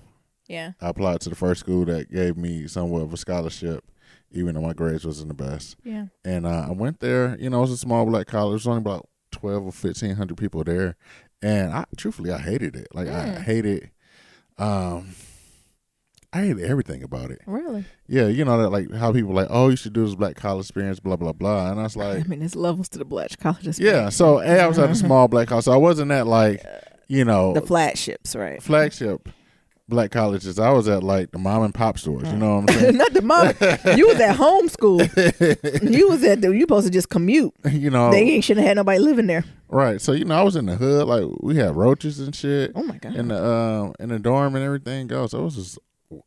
I just didn't like it. Even just being on the football team. I think the only thing, the benefit that I got over that is that since my grades were so low and I got redshirted my first semester, is that I was just at study table. Yeah. So like my GPA went up to like a 3.8 or something like that. Like some shit I ain't never seen before in my life. Oh, look at God. I know, right? But other than that, like I hated it, and I think one of the reasons I hated it was the fact that I did get redshirted, and because I was expecting to play, or I thought I was gonna play, because like the coach was like, oh yeah, don't worry about those grades, like you'll be good, like as long as you get admitted to the school, you'll be straight, and that wasn't necessarily the case when I got there. Mm-hmm. So, it just reminded me of the whole situation, and it put a whole bad taste in my mouth of like how these coaches come and like give you these pipe dreams about all this other shit, and then you get there and it wasn't really with that. Yeah. So, I hated it. It was cool because there was a lot of niggas from Detroit there. It was definitely a lot of situations where they had like a pipeline set up then, honey. You know, it was a lot of situations where I almost went to jail. What? Shit like that. So yeah, we used to go party a lot, and like thing was, freshmen couldn't have cars, right? Mm-hmm. So we used to ride with this one nigga from Detroit. He had like a big ass, I want to say Escalade, but it was what's the name? Can't think of it right now. A big truck. A big ass truck. No, it was a fucking Excursion. So this nigga, it's like the Yukon Denali's. Who has these? This nigga had an Excursion, so we used to just go party with him. But the thing is that this nigga was a heavy weed smoker. He sold dope, and he had a gun on him. Oh my God, it's hot. It's hot in that car. That's a hot car. It was a hot car. So I remember just like crazy shit, right? So going out and him being like the only person that rolled with us because, you know, we the niggas from Detroit and the niggas from down south didn't really like that because we talk fast and hell, we was flashy than the motherfuckers, right? Yeah. So we used to ride with this nigga. So there was a few times where my ass almost went to jail. Hell no. Because like we'll ride and, you know, like I said, we down south and then it's a nigga full of cars in a black truck. Yeah. And we going places we really don't even know where the fuck we going. And the police will pull our ass over. And, you know, it smelled like weed in the car because we hot boxing and shit. And, like, the police, like, where the weed at? Who got the weed? Tell us where the weed at. Meanwhile, all of us in the back in the back eating that shit. Oh, jeez. Or, like, this nigga got a gun. Because, like I said, he's selling dope. So he telling us to break down the gun and shit. And each of us have a part. So it's all types of crazy shit. Hell no. Yeah. So, like, lawyer. Just all types of crazy shit like that. And, you know, eventually I end up like transferring out. And I was going to go to this one school because I was dating this girl. And, you know, we kind of fell out. So. Hold on. So you was picking a school to go to just because you was dating somebody? Hell yeah. Tell your truth, Neil. I'm telling my truth. Yeah. Y'all ain't even hear me talking about. I didn't even mention the part of my undergrad where we met. I know. I don't matter. Yes, you do. I told you. I met Neil. I'm doing my. It don't matter. It don't matter. It's my story. It's my story now. Okay. You can talk later. This is my story. Okay. So, yeah, I was gonna go to this one school because I was dating this girl, and it's like, you know what, we can make this happen and shit like that. And that summer of, like, we ended up breaking up. And blessing. Yeah, it was kind of a blessing. So we ended up breaking up. So my homeboy, who went to school that you did, was like, hey man, you should come here. Like, your grade is decent. Like, we might be able to get you a scholarship. And like that whole summer, I didn't know if I was going to get the scholarship. I got admitted, but I didn't know like what's going on. So I remember like the contact person. He was like, yeah, you know, sometimes there's people who flunk out or get bad grades, or don't come back, or whatever. And you know, we have that scholarship available. So I remember calling him like every weekend. You got to be persistent and consistent. Yeah, I remember calling him every weekend and being like, anything, heard of anything? Yep. Hey, this is Narum. You heard of anything? Yeah. Hey, this is Narum. You heard of everything? Until like nigga was like, yeah, come on up, Jesus. We'll find something. I'll find you something because Jesus, if you study as half of this will as you ask me every weekend, you'll be all right. And that is a lot. That's a trick to college, just being persistent and consistent. Yeah. Right, because I had got in, but I didn't know how I was going to fund it. Oh, yeah, you got to fund it. Yeah, because we got the similar scholarship, right? Yeah. So I ended up getting a scholarship, and he was waiting for Nyambi to be like, fuck you, I'm going to University of Michigan, because I sure wanted to. I surely wanted to. The way my account was set up. The way your account was set up, they wouldn't let you. So I got in and I got the scholarship. It was like what was it, 75% or something like that? 50. It was. Well, did you got more? You know what? You came directly from DPS. I think DPS got more money than us non-DPS people. Mm-hmm. And I was like, well, shit. I got foundational learning. I don't get a little bit of credit. Yeah. So I think I got like a 75%. Yeah. And I think one of the things I forgot to mention was that when I was at the black college, like their majors were like nothing that I was really interested in, right? I mean, they ain't have basic majors. It was like theological studies, I'm sure. Yeah, shit like that. And you know, I wanted to like. Nothing wrong with that either, though. You know, at that point, like I had like dreams of like, all right, if this football thing don't work out, I can go be like a physical therapist or athletic trainer. But they didn't have nothing like that. So it's like, son, the closest we got to that is physical education. I mean, that ain't the same. But. No. But, with me having a phys ed major at the time, that's one of the reasons why my grades were so damn high. I mean, what was the classes for that? Weightlifting. Bye. That's enough. I'm all set. I wish my son would come home or daughter be like, oh, what'd you major in? Physical education. Nope. Yeah. I'm going to need you to double major then. I'm going to need you to get 2 on that one. And then I think the other thing is like, we're different. Since we had study table, like we just had classes. There's like filler classes where it was not necessarily a class, but it would end up being like 5 credits on our report card, and we just got an A just for like showing up and just I know what you're saying. So more participation. Right? Yeah, and like all that stuff transferred to like elective credits when I came to the other school. So I had this bomb ass GPA. I had this 75% scholarship. I'm good. I'm golden. Things just be working for Neram, don't it? You hate? Yeah. Oh, keep hating there. Because I told you I ain't know how to study. I had to study for every grade. I had to study hard for that D. That's what I studied. Yeah, you did. I studied. For real. I wasn't bullshit. And that is not the right equation. Go ahead. So, I transferred, like I said, first generation everything. So my mom was impressed. Ooh, I got the new dorm. Like everything's just like, seemed like it's going good. So my first semester there, I remember it wasn't even freshman orientation because I was a sophomore. So it was like transfer orientation. It's like, oh, what do you major in? It's like, well, I don't know. Like, yeah, because you could, as a transfer, you can come in already with your major. Yeah, I was like, I was a phys ed major. It's like, oh, we don't have that here. But we have, duh. But we have like physical therapy, athletic training, blah, blah, blah. I said, oh, well, I'm going to try it for this football, but if that don't work out, I think an athletic trainer can help. So. Oh, yeah, I know you tried out for football team. Yeah.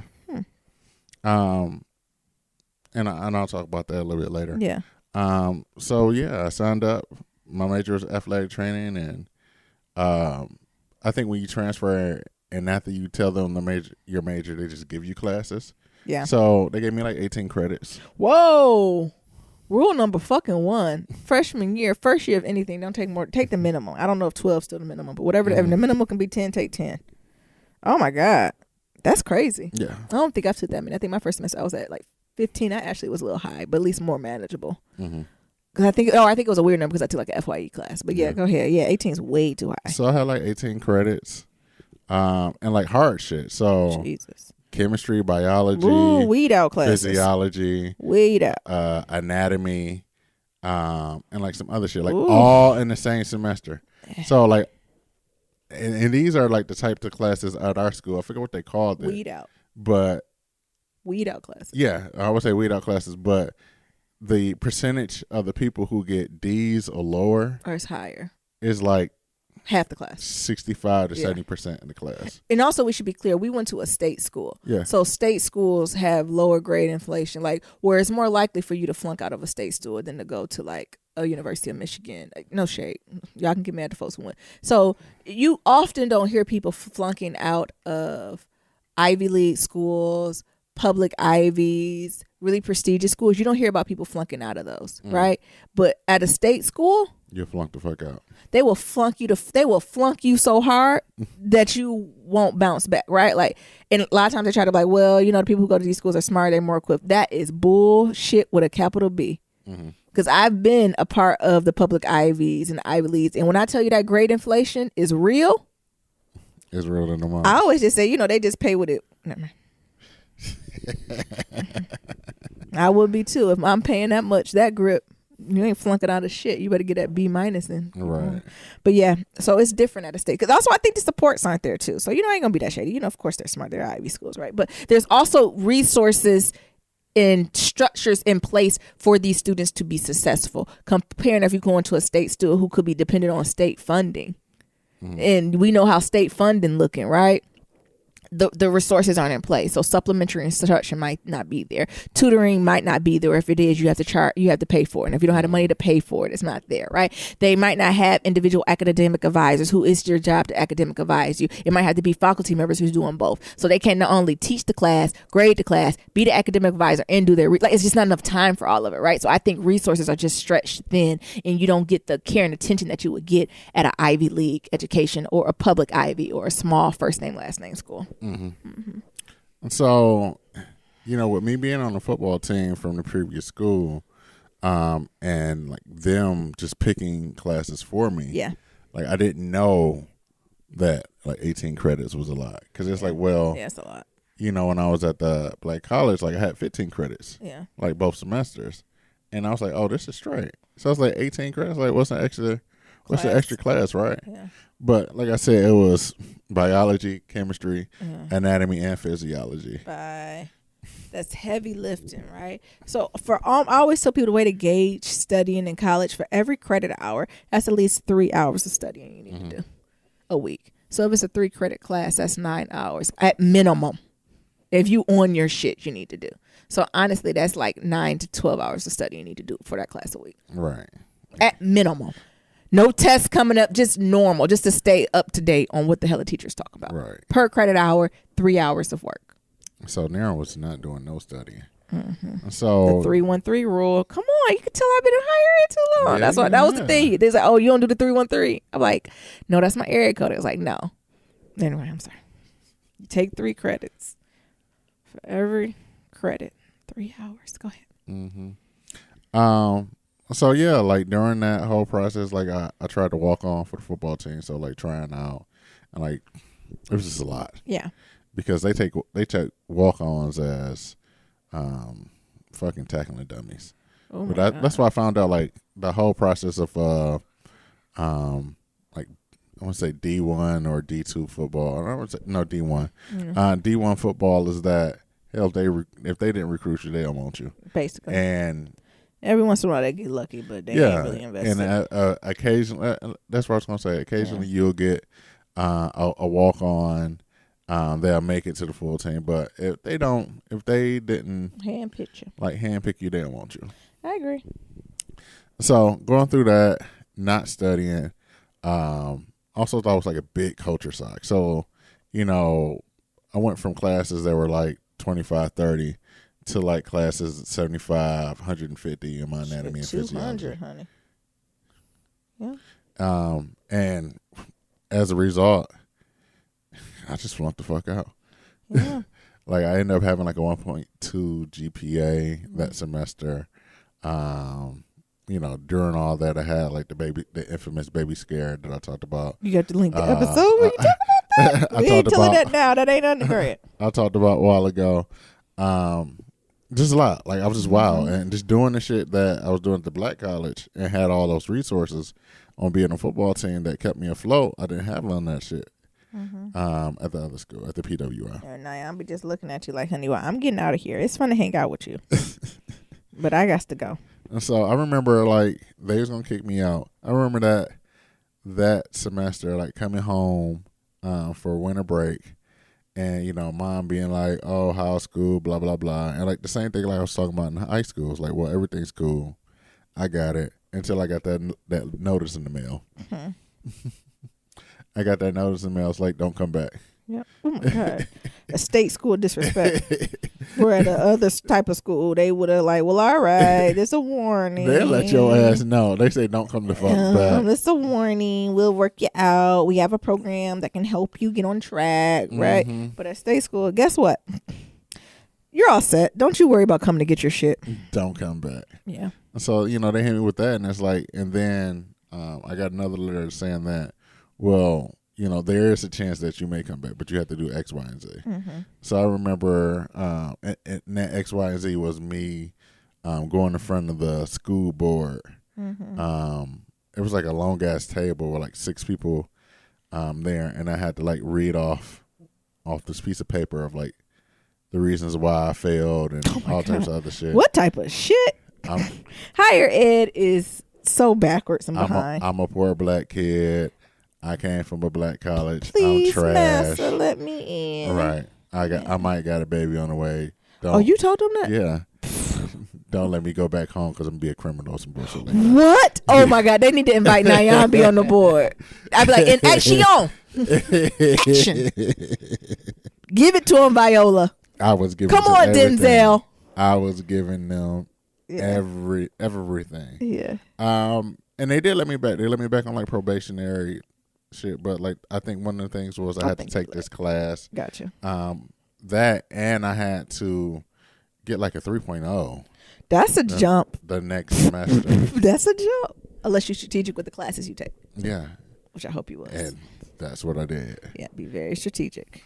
So like I knew I should have known like something was going on because like my homeboy who told me about the school and about the scholarship, when the semester I came, he also flunked out. Yeah.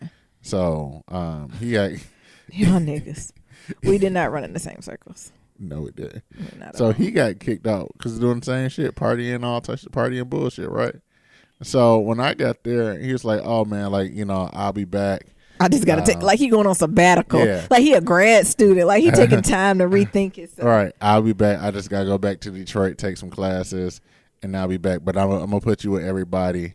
Everybody you need to be with. That was a blessing. I don't know if y'all should have been up there combining energies. You think so? I will say that was a blessing. Mm-hmm. So I'm trying to remember other bullet points that come along with that. I mean, you're going to talk about me and how I wasn't for the shit and studying? No, you didn't talk about me, so I ain't talking about you. Well, how did you get to graduation? On my own. Oh. 10 toes down. Okay. Oh, now you like the privileged kids I work with think they got here alone. Y'all think y'all did this on your own? Okay. Good to know. Thank you. You're welcome. Mm-hmm. No, but, I think it was a lot of things that, like I said, the more you know. I didn't know shit. Like coming to this university, I didn't know nothing. And truthfully, I wasn't even looking up for them. So I think that whole process of like me getting back into that school, like taking this course that was like a non-traditional, like learning methods for like a non-traditional student, really taught me a lot of things about the resources that place that you have to take advantage of everything. The people who getting A's are taking advantage of every resource available, if not more. Yeah. So it taught me about like all that stuff. So it taught me about tutoring. It taught me about those hard ass classes, that those weed out classes they have tutoring for, or they have study groups. Supplemental instruction where the professor is mandated to have like extra lectures and copies of the fucking test. I remember when I went to the first one, I said, hold on. He was like, well, this is a practice test for y'all to study. And I was like, oh, good. This is helpful. I went in that test and that motherfucker was the same the next day. Yeah. I think everyone went to such a study session. We kind of looked at each other like, is he trying to get us for the okie doke? Right. And then literally, not in the same order, right? But I would say at least 80% of the questions. It was like the practice test for our driver's license. Yeah, it was at least 80% of the questions that we had went over was right there. And I was just like, oh my goodness. Wasn't it great? Yes. Like, and it's just tips and tricks like that. Being nice to your fucking we're getting to another part of the episode, but yeah. But yeah. And making friends with your TA. Absolutely. And like I said, the moral of the story, because I know I'm running long-winded, is that I turned it around. Yeah, you can turn it around. And so that semester, that next semester, I ended up getting like a 3.5, and GPA just went up from there. Yeah. But I think one of the things that really messed things up was that I didn't have that strong first GPA. Yeah, that first semester, because the way our report cards went, like that foundational GPA followed you throughout all the time. Yeah, it sets the tone. And that's what saved me, having a strong year and a half of GPA. So if I had in my middle period a little bit hard time, it was easier to bounce back. So even with that bad GPA, like I don't think I've ever went below a 3.0, right? Or if I was like 2.9, like I've never did, and I failed classes, right? Compared to maybe if you just failed one, maybe your first semester, it's hard to get back up. So starting at 1 point something and trying to get to the 3 is hard, right? Like it's like you always playing catch up to get there, compared to if you start with a 3 or higher. Instead, if you have semesters where it's low, it's harder to then bring that GPA down. Yeah. And so, with all that being said, like, what do you think is the biggest lessons learned from that? Ask for help. constantly. Like, you never asking for enough help. When I think about the folks who are most successful around me, they ask for help to the point where it was almost irritating. Yeah. Like, they'll go to the TAs, I need help, the TA help. And they're like, I need more help. They go to the professor, I need more help. Can you help me? This is my name. Like, if the professor knows your name, you're doing the right job. So making sure the professor knows your name in every single class. Meaning after the first day, walk down, hello, Professor so-and-so. My name is so-and-so. I'm excited about taking your class. And then from there out, even if you go to their office hours and they full of shit, go to their office hours at least once a month. And just talk to them. Even if it's a question, you be like, I don't have no questions. I understand. Even if it's a question you know the answer. Just be like, can you explain this? The other thing, to piggyback off that was like tutoring. Yes. So, they offer tutor and it was free. And the thing is, it was even for classes that didn't have like that weed out stuff. Yeah. So I remember just getting tutors. You can request to your class. I remember just getting tutors for everything. Yeah. Why not? Just every class I got. Yeah. I just signed up for tutors for it. Because even if the tutor don't know, usually they're upperclassmen. They know somebody who knows somebody or giving you tips and tricks. Right. Next thing, go to any Q or writing center. Go to any math or writing center. I don't care how good you think you write. I don't care how good you think you do math. Go to these writing centers. Yeah. Only way you don't go is if you're getting A's. If you're getting anything below an A, you need to be at these writing centers because, again, these people need to know your name. They need to know you come from. Because the thing, when you first come the first couple times, it seems a little cold. But when you go third and fourth time and they start knowing your name, they're like, what class you in? Well, let me get my notes. Let me see. Right. Let me see if I can find my assignment. What class? Who's your teacher? Oh, let me see if I can find my notes. Right.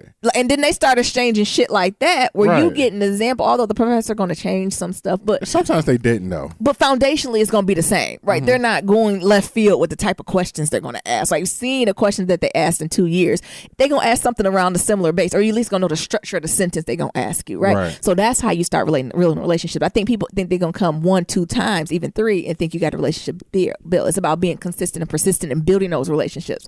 For folks to be like, well, let me help you out.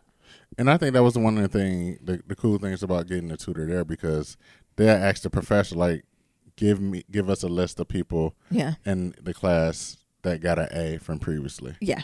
Yeah. And like, so that was a slick way that I didn't even realize folks was there to help, because I think I was going just every week and I was okay. And to the point too, they was like, oh yeah, I know you come here every week. How's it going? Sometimes I know you just see here. I was like, I just want to make sure I'm strong. It was right after I had a rough semester that I'm consistent and doing what I need to do. Like, if I have questions, just to be more transparent. And then that's when they wanted to know, well, what class you in? Oh, well, what other class you doing? Well, I took that. What's your email address? I'll send you what I got. Yeah. Right. And learning that, folks, is very, very fluid in that. Also, I would say, get to know if you're underrepresented, go to any underrepresented resource. So if you got a diversity office, a minority services, I don't know what they call it now, diversity and equity, inclusion, I don't care. Make sure the people who are in charge there know who the fuck you are, even if you can't stand them old niggas or colonizers, because sometimes they throw colonizers in there. They surely do. Make sure they know your name, and make sure they know your name to say, can you please let me know if there's any money, that's what I'm getting at, but if there are any other scholarships that I should be applying for. Make sure you stay on the tip of their name. Like, make sure you stay connected to them, because they get a lot of opportunities across their desk. Right, that a lot of people don't apply for. Yeah. Another thing is just time management. I think one of the things that I really learned the hard way was just time management. Yeah. And I think that's a life skill that they don't teach you, like, and you really have to learn it the hard way. Yeah. Also, another tip for y'all is get to know. So once you decide your major, make sure you get to know.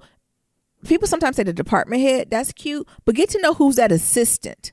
So that assistant in that department, get to know them, like, to the point where, again, they know your name. Be like, hey, Miss So and So, or hey, Barbara, or hey, Janet, how you doing? Right. And tell them your story. Like, let them know, like, Jen, I'm so excited to be here. I'm nervous about stuff. Say if you have a money issue, tell them. Right. Be like, Janet, I love being here, but I'm just nervous, right? Like, I got to figure out I'm going to pay for this. Like, let me know if you know about any scholarship, because low-key, high-key, guess what? These departments have scholarships that are only open to, like, sophomore, juniors, and seniors. And they might only be a few hundred, a few thousand, but if you consistently get them, right, that's paying for your books. That's paying for your student fees, right? That all that stuff layers on top of each other. So make sure you do that. Yeah. Anything else? I'm trying to think of any other tips. Don't be extreme. So don't just be a bookworm and never leave the house. That's not fulfilling. Yeah. Enjoy yourself. Don't just party and don't go to class.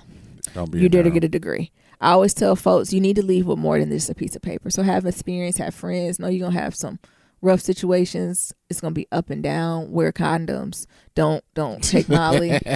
Yeah. Yeah. Do you like just wear condoms? Like wear condoms. Know that you're going to get taken advantage of. Some way, right? I know that's harsh, right? Yeah. Like something's going to happen that's going to break your heart, and not just relationship wise, right? So something's going to happen, right? I feel like that happens in everyone's undergrad. No, you're going to break someone else's heart, right? And be able to own that. I would say follow your gut, man. I think a lot of things that going to college, this is your first time out, on your own, and you think you need to follow like society standards. Yeah. I think about Nyambi,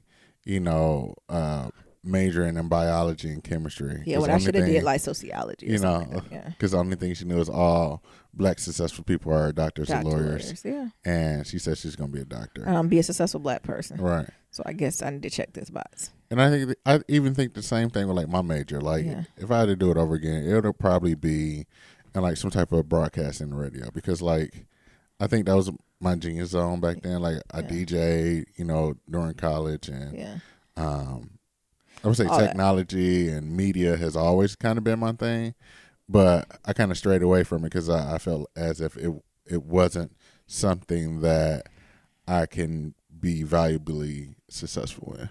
But like, look at it now. Like if I had that degree in fucking broadcasting, and who would have known podcasting would have been the fucking wave? Sure. Would have been on that shit, right? Come on. I'm trying to see if there's any other tips. Like really just going for it, asking for help, putting yourself out there. I'm sure I'll think of some other stuff will pop in my head. I would say take some classes that, or like, you're going to have some electives. So take some shit that's kind of out the box. Yeah.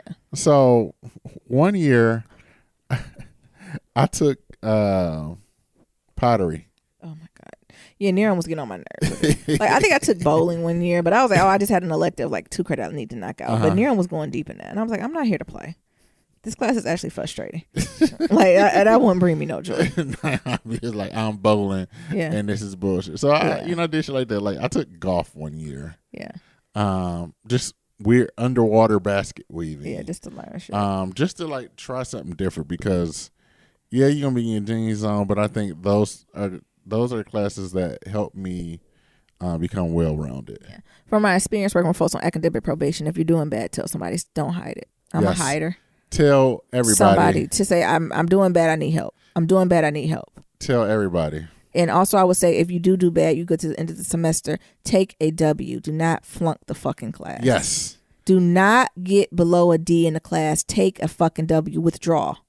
It's easier to explain a W on your transcript than a D or a F. Yes. W can say, I don't even care this one happened. You can just been bullshit. You can just been partying and bullshitting. But you can just be like, I had family things, or, I had mental, things I was reevaluating. I had to reorganize. I don't care. My roommate did. It doesn't matter, right? No one knows. No one was there. But it's easy to explain a W away because it does not affect your GPA. It just shows up as a W. Yeah. However, that D and that F, that bad boy will hunt you for life. It will hunt you for life until you retake it. Even if you retake it, it's still there. Yeah.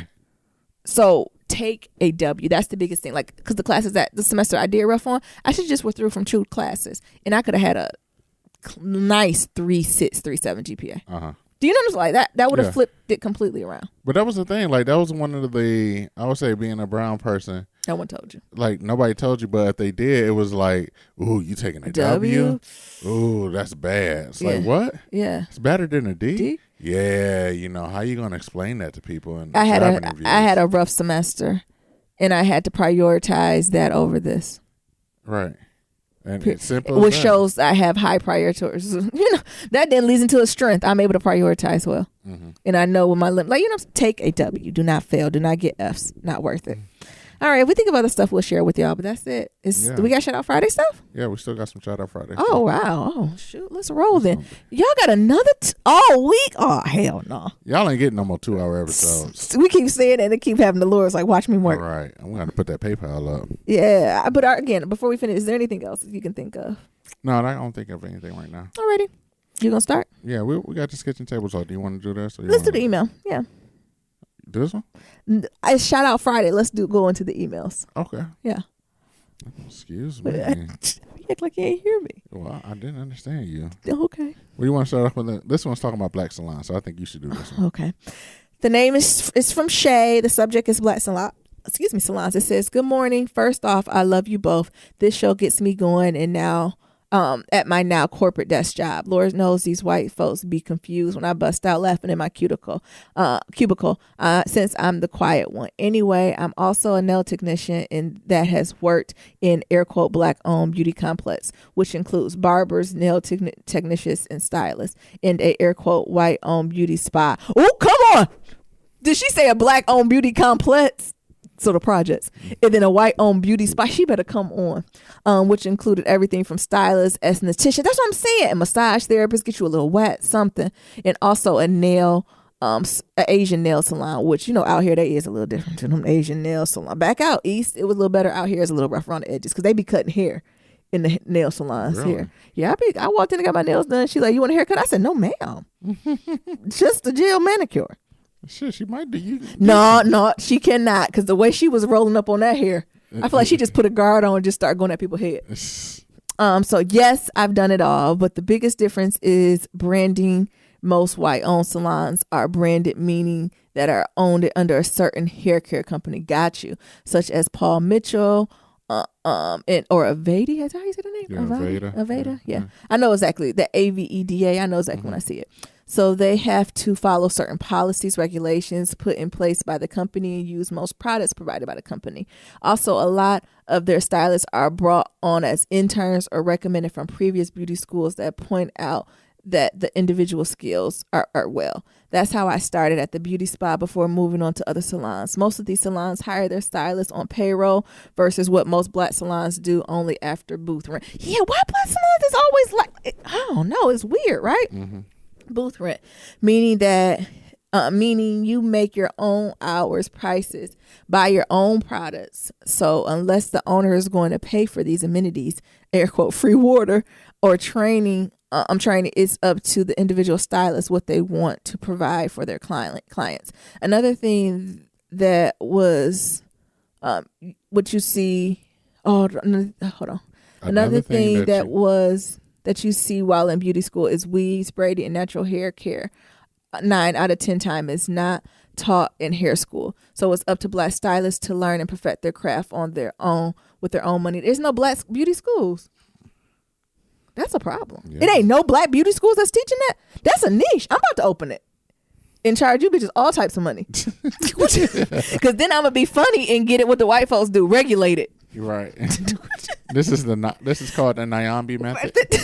I am Nyambi certified. Are you Nyambi certified? Well, you can't do that. You can't pay me to pervert their craft. So a lot of stylists just don't want to get themselves invested in that if they make good money with their current specialist, because you can put so much money into something and not get the same back in return. Let's be real. There are clients that will tell stylists they aren't willing to pay that or want to discount, even would leave and find a cheaper stylist that does half a decent job. Nail techs follow the same suit depending on the type of environment they're working on. Do we need improvements in Black salons? Most definitely, but it's also up to what our clients are truly willing to invest in the service for us to make smart business moves on benefit of us.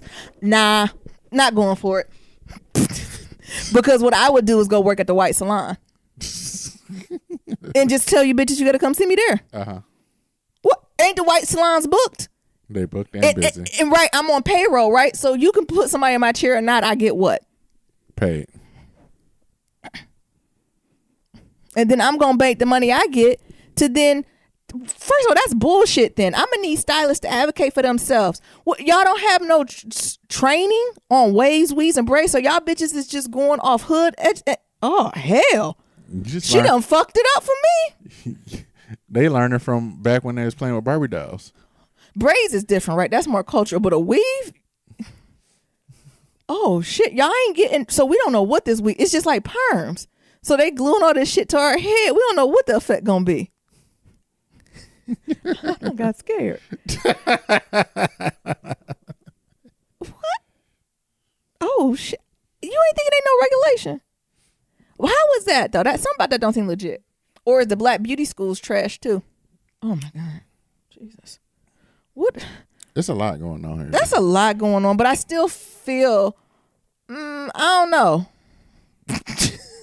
I don't know. It seemed too much of a thriving industry for me to worry about folks crying broke. A fucking $1 trillion industry. It just somebody's making money. Right. I don't know. And if we're talking about weaves now, low key, high key, the white girls and the little Indian girls get more weaves than the black girls. Yeah, because y'all on the natural tip. So that would be my solution to all stylists. I would go get trained and learn to do Keisha because we got to be twice as good, right? But I go ahead and give me my nice, cool payroll. Come on, then. Come on with it. What you want, Barbie? What you want, Susan? You want a nasty face frame for $300? What's a face? Well, you know, a layered cut, like a face frame. I don't know. I'm holding it to a high expectations. If we can make it through segregation, we can make it through beauty school. No, am I being too hard on this?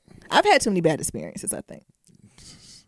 I haven't heard of a good experience since you was in. Does anyone have a good salon? Did anybody send any recommendations? Since you've been in Detroit. Niram, did anybody send any recommendations? Yeah, somebody sent of locations. Yes. I think somebody sent one. I don't know. Like, I get it, right? Mm-hmm. But when do we expect more of ourselves? I don't know.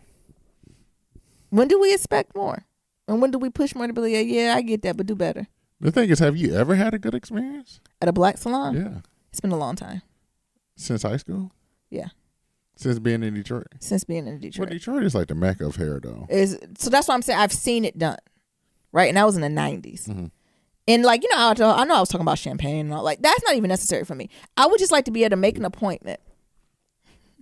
Come in. And at the time of my appointment, be serviced. Mm-hmm. And have what I asked for as the output, and have multiple methods of payment, and then before I leave, make another appointment. Mm-hmm. That's all. And I'm saying I haven't got that. I don't know where I don't know. I don't need to see the sausage making. I just want the I'm just paying for the sausage. Why are you laughing at me? Man, I'm paying for the sausage. I don't need to know how this make. I'm not signing up to be a sausage maker. I don't care. That's your job. Like, you ain't gonna come to my job, and I ain't gonna get an attitude about recruitment and retention, because it's hard, right? The thing is, you supposed to be so good at your job it look easy. Your job look very. What'd it look? Discombobulated. I might be being too hard. Yeah, I think you might be. The thing is, I don't have a problem. Every barber I went to has been straight. Because the soon sis said about the beauty school, I said, oh, well, we need to do a black beauty school movement then. Mm-hmm. Who gonna do the black beauty schools? It ain't no black beauty. Can you Google black beauty schools? Where? Just in Google. I don't care where it's at. I don't care if it's one in the nation. They need to offer an online program. Black beauty schools. You probably ain't got no website. They at Everest. You got to go to Everest in Phoenix. See, it's black. Okay, here we go. Melanie. Who is this? That's a Melrose. Oh. Where you see Melanie at? Oh, I don't know who is looking at Melrose Park Black Beauty and Cosmetology School. Click our website. Let's see how it look. Mrs. Roberts Academy. Let's see what the first one looked like. Hey. This will be black, but there goes a white lady. Because she's smart. Oh. See? She say black beauty. You cannot have black beauty in the title and not have something related. All these white people. I need to invest in that. Is that something we need to invest in? Yeah. Mm-hmm. I mean, of course, I will get past it. Eventually, I get over myself and I'll find someone. Yeah, you will. If not, you'll just. But now I'm even more upset. What you mean ain't regulated? But then folks be mad because I don't think braids should be regulated, like, because I think that's a cultural thing. But weaves, yeah, y'all might need some weave regulation. I don't know what y'all doing. African American Cosmetology School, synonyms. I don't know what the we hell look at MJ's Beauty Academy. Let's see about MJ. Maybe I don't understand the certification of beauty school. Yeah, this is a black woman. They wearing all white. What's the admission? How much is this? I don't know. Hit the admission. Yep, price, Miss J's. Why they in a valid driver's license? They're not telling me prices. Requirements. Scroll down. A valid driver's license. That's the requirements. A three ring binder. Bye. Okay, let's go. Come on. And bring a lock for a locker. Come on. We're going to come back to this. Come on, Nero. Hold on. We got one more. Madison's first black-owned beauty school opening today. Oh, like today? I don't know. No, this happened in 2017. What? So maybe this is the problem. See, we treating symptoms. Maybe the symptoms is poor customer service in salons, but the root is just poor training. Like children. Maybe. Just, you know what I'm saying? Maybe the poor training and low expectations, right? Because when you know better, you do better. But maybe if you don't know no better, you can't do better. And I know since talking about people ain't willing to play, I think that's a damn lie. Black women spend a lot of money on their hair, and they only can keep not going to somebody else for as long as that ain't available. Right. Or you got to shift clientele too. Go ahead. I'm done. I don't know enough about this. I'm just being petty. Thank you for the email. I'm still pissed. I see. Because they charge way too much money for trash. It really got a sore taste in your mouth. Yeah. Because it's not an excuse for me to go to my job and do it half-assed and be like, I still want to get paid. Mm-hmm. Bitch, you get fired for that. You get on probation. There's repercussions. There's no repercussions for bad stylists. You just got to beg. There's no repercussion. You just got to beg. Can I call the business bureau? Is there a hair bureau I can call? But like, I guess it is Yelp. Yelp, but one thing so you gotta. I'm gonna make it for them. So you gotta make it for them. Or you gotta still giving that bitch more publicity than she gave herself. You gotta get on the Better Business Bureau. That's what I'm gonna do. I got y'all hoes. Okay, moving on. No repercussions for this fucking around be a 3-hour podcast. It ain't no repercussions. It ain't. Just because I don't know how to do my job is not a good reason to keep it. Well, you in the wrong profession. Well, baby, that's how entrepreneurship works. You mad? Yes. Go find a white salon then. I gotta find me an old nasty white Asian man. Mitts. I want Asian American man. You know. Told you I'm gonna find one of them Jewish girls. All right. It's all right. So our next email is from Shanice. What up, girl? Subject is purity culture. Christian sensuality. What are you? You need to get it out. I got this small. It says near Miami, so I definitely love the Bay Area, and I know why y'all are living y'all best lives out there. Oakland feels like a hug, and San Francisco is to me breathtaking. At least the Golden Gate Park. I'm literally already making plans to come back. Anywho, I stumbled upon this blog called Unfit Christian, and was reading the post about purity culture. Just want to know your thoughts. We didn't read it yet, but we'll read it this weekend and we'll give you a thought. Oakland is, they are people, right? When I feel like I'm in Oakland, I'm able to let my hair down. Like I feel like Oakland, I can just walk down the street with like a bonnet or like a do-rag. Like absolutely, and they got good food. I'm all for it. It's actually this barbecue place that's only open on Sunday and Monday that I'm trying to go to because it looked like my uncle barbecue, and I'm too excited. And San Francisco is breathtaking. It is. With all the bridges, it is. And there's so many different bridges, right? Because a lot of those times I thought it was just the San Francisco Bridge, but it's like 3 or 4 bridges right in that area. It's like the Bay Bridge. Yeah. That when you sit under, it is gorgeous. I agree. But yeah, thank you for the article. Can you pull it up? What is it? I don't know if they're talking crazy. It's about purity. What is it called? It's called unfitchristian.com. They said an unfit Christian? I don't know to love or hate that.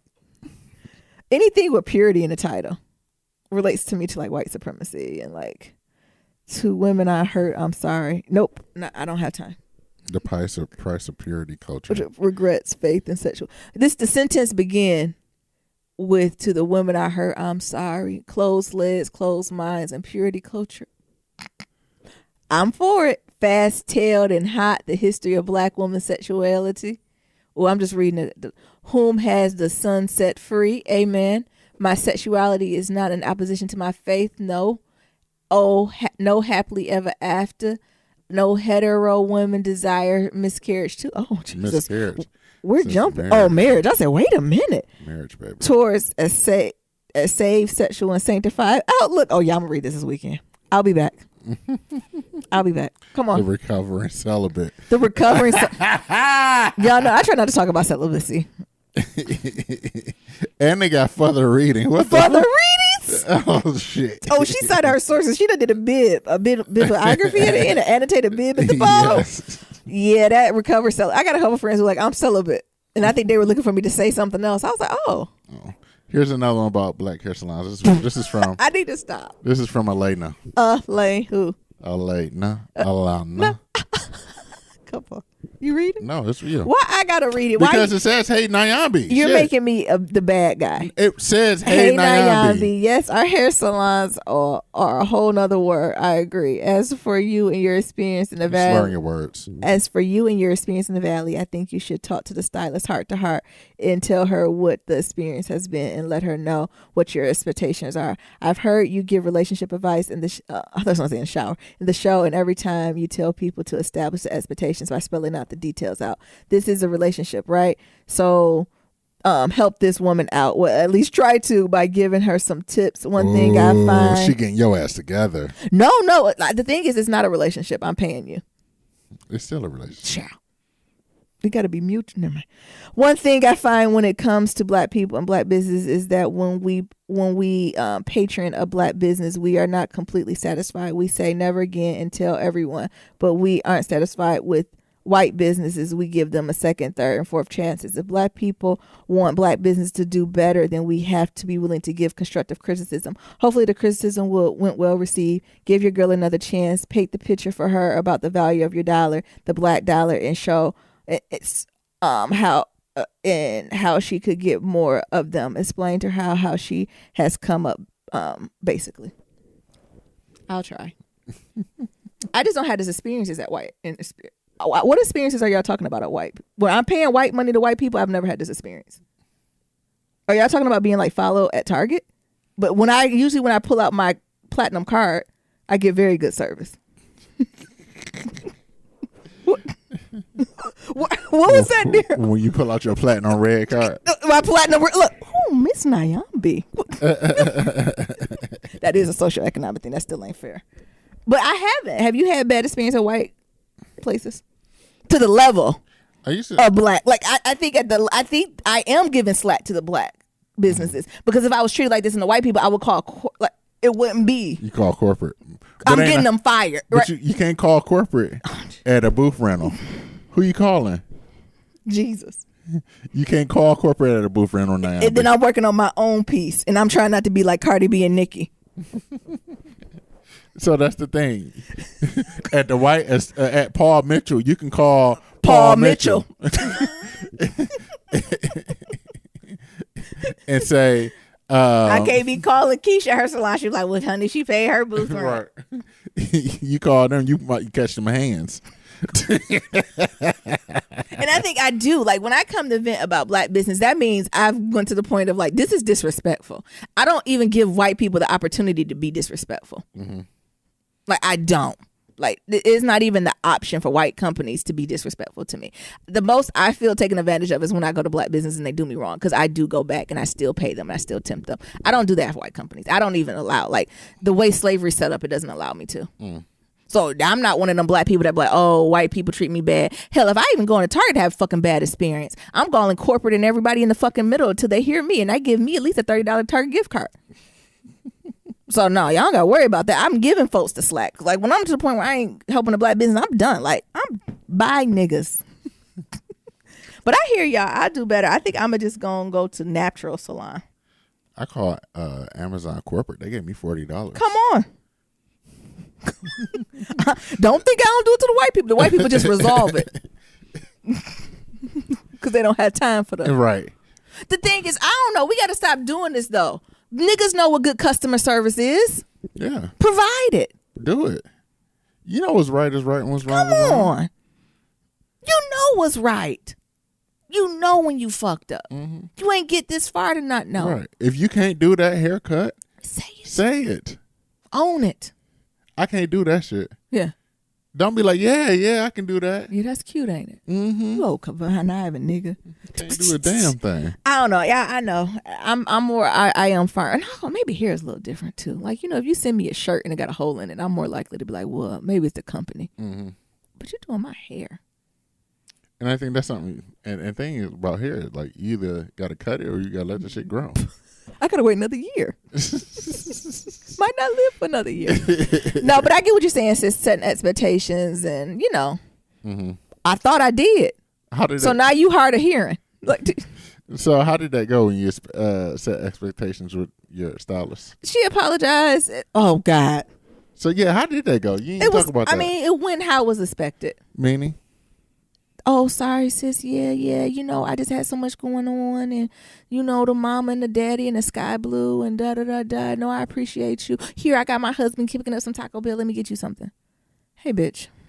You didn't hear nothing I said. You got an empanada out of it? I got an empanada. I said thank you. And y'all see why Nayan be mad. She said, hey, bitch, I didn't like my hairstyle, and I don't like the way you connect business. And she gave her ass an empanada. That's why I ain't bring it back up, because I was like, I was trying to be discreet and near on being shady. Because remember I came in and I was just like, hey, sis, I didn't like the way hairstyle, plus I ain't like that no call, no show shit. Yeah. I'm sorry, sis. Let me get you an empanada. But I just don't know where it's acceptable not to show up to work and not tell nobody and not have the consequences of being fired. Now I'm a white man. That's no color to that except green. It is green. But I'm expected to still pay you? Y'all try this. Y'all go into work and y'all try that and see what your boss says.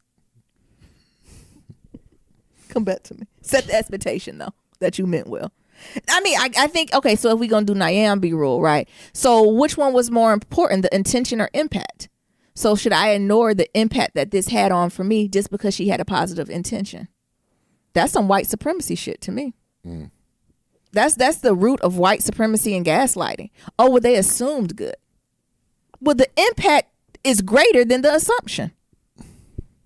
And when do you take that in consideration? So the impact was your hair wasn't done? My hair done and wasted fucking money and gas. Y'all know how I am. Like that.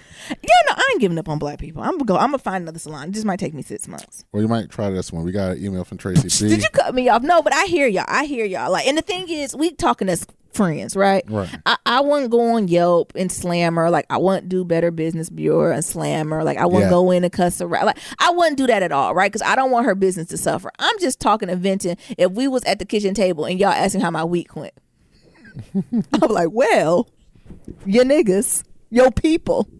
But of course, I'm always gonna support. Always, right? It's no option. We all we got. I'm always gonna support. But I am gonna push us. We gonna have to do better, honey. I'm gonna have to do a little challenging in our relationships. So Tracy B sent the email, says Salon and Barbershop, and she said check out Blended Styles in Hayward. I like that. Is some white people there? I don't know, baby. I doubt it. It says no. Black owned, husband and wife, small shop. Oh, but I like that, right? So this is their business. So they depending on this. And both of them in there. I like it already. Tiffany is the name of the beautician. Okay, I'm going to go tell her. I'm going to do like, who's that told me? What's that? Alana. Before I even said it, I'm like, can we set an expectation appointment? I'm for real. I'm like, you can charge me whatever you feel you need to charge me. It's probably going to take about a half an hour to 40 minutes. So whatever your hourly rate is, please. I don't know if that's $50, $60. Put me on it. But I need to set expectations to see if we even a match.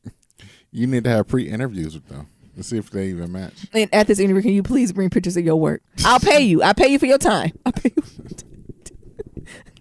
But show me pictures. No, that is good. I wonder what people say if I do that. Well, look, white salons, they be like, yeah, you paying. Come on in. We can read books. Right. But black salons, child, I don't know. Go ahead. All right. So we got one from Miss Chris from Miami. It says, atypical. Hey, sis, bruh, clubs, colonizers, saints, ain'ts, and Africans. Everybody, because everybody welcome. First, I want to give the honor to God. Amen. Who's first in my life? Is this a award? So this is true. I should give an honor to God because as a Christian, is this a award? The Lord forgives so many times. As a Christian, I forgive. So I forgive sis, and I will be black in black salons. I just taken a 6-month hiatus. Next to that show, Atypical. Yeah. I learned so much about autism and the signs. What? The signs. That's a look. Oh, that's an L? No, that's a K. The signs am to I look too far? Yeah. Oh, that's an L. The signs to look for before I subconsciously categorize this person as a little off. You know, you can't be categorizing them as a little off.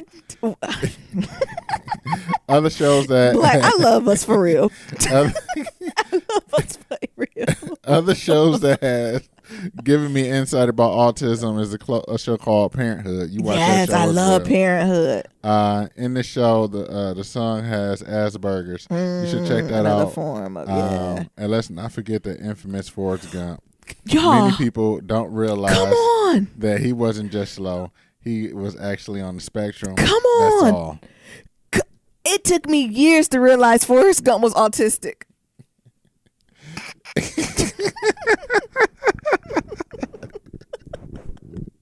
That's why we all on a crooked path.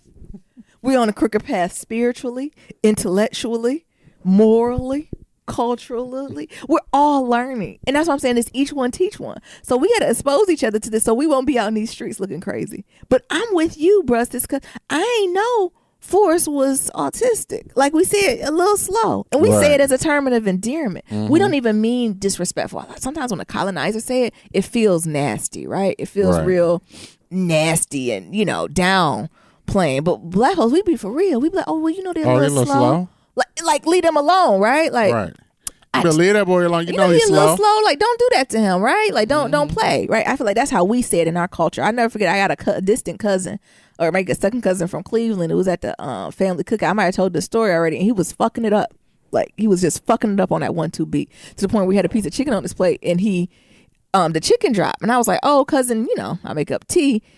Your chicken fell, and he picked it up and about to bite it. I said, oh, don't eat that. And he like growled at me. Everybody was like, hey, now Yams. He a little slow. Like, you can't be going for his mouth. You can't be. Fuck you up. I was like, oh, I didn't know. Fuck he a little slow. Like, but that's true. Like, we got to educate ourselves. So in our community, right? Mm-hmm. If there's certain interventions that are more impactful if you start them younger, right? So, folks can have better qualities of life as they navigate through it. So that's the insight I got from it. Yeah. So we got an email from Juliana. What's up, girl? And it says, Nyams. Yeah. Lay off that damn coffee. We know your body is sensitive to chemicals after that THC debacle. I've been telling y'all. Maybe I'm sensitive to different chemicals. You're sensitive to everything. Nira, I'm so glad you figured out what was going on with our girl, because there was definitely a change in her pace. Y'all know I'm working like 10, 12 hours a day. I told you I got a motor. Doing the podcast. She has a motor. If this is what's going on during the podcast, imagine having to go through this. What are you trying to say, at work or in your personal life, or both? My personal life. Yeah, that motor be going. I just want to watch TV. Please let me watch TV. I'm slowing it all down next week then. Please let me watch TV. Okay, look at me. This is me slowing down. Mm-hmm. All right. It was before we got to the podcast. I'm like, can we start the podcast? Naomi, can we just please start the podcast? Come on. I don't even know what the hell she's talking about. She says, I loved your political story from high school. I was also class of 05.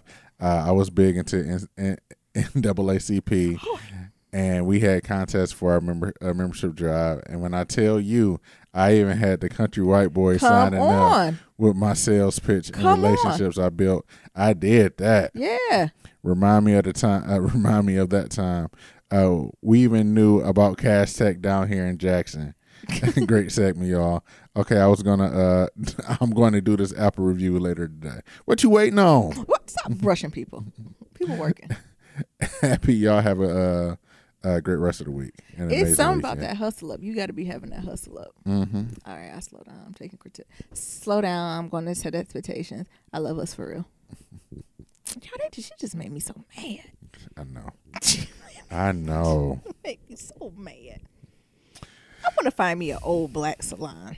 I want a stylist that's at least 60. They retired, baby.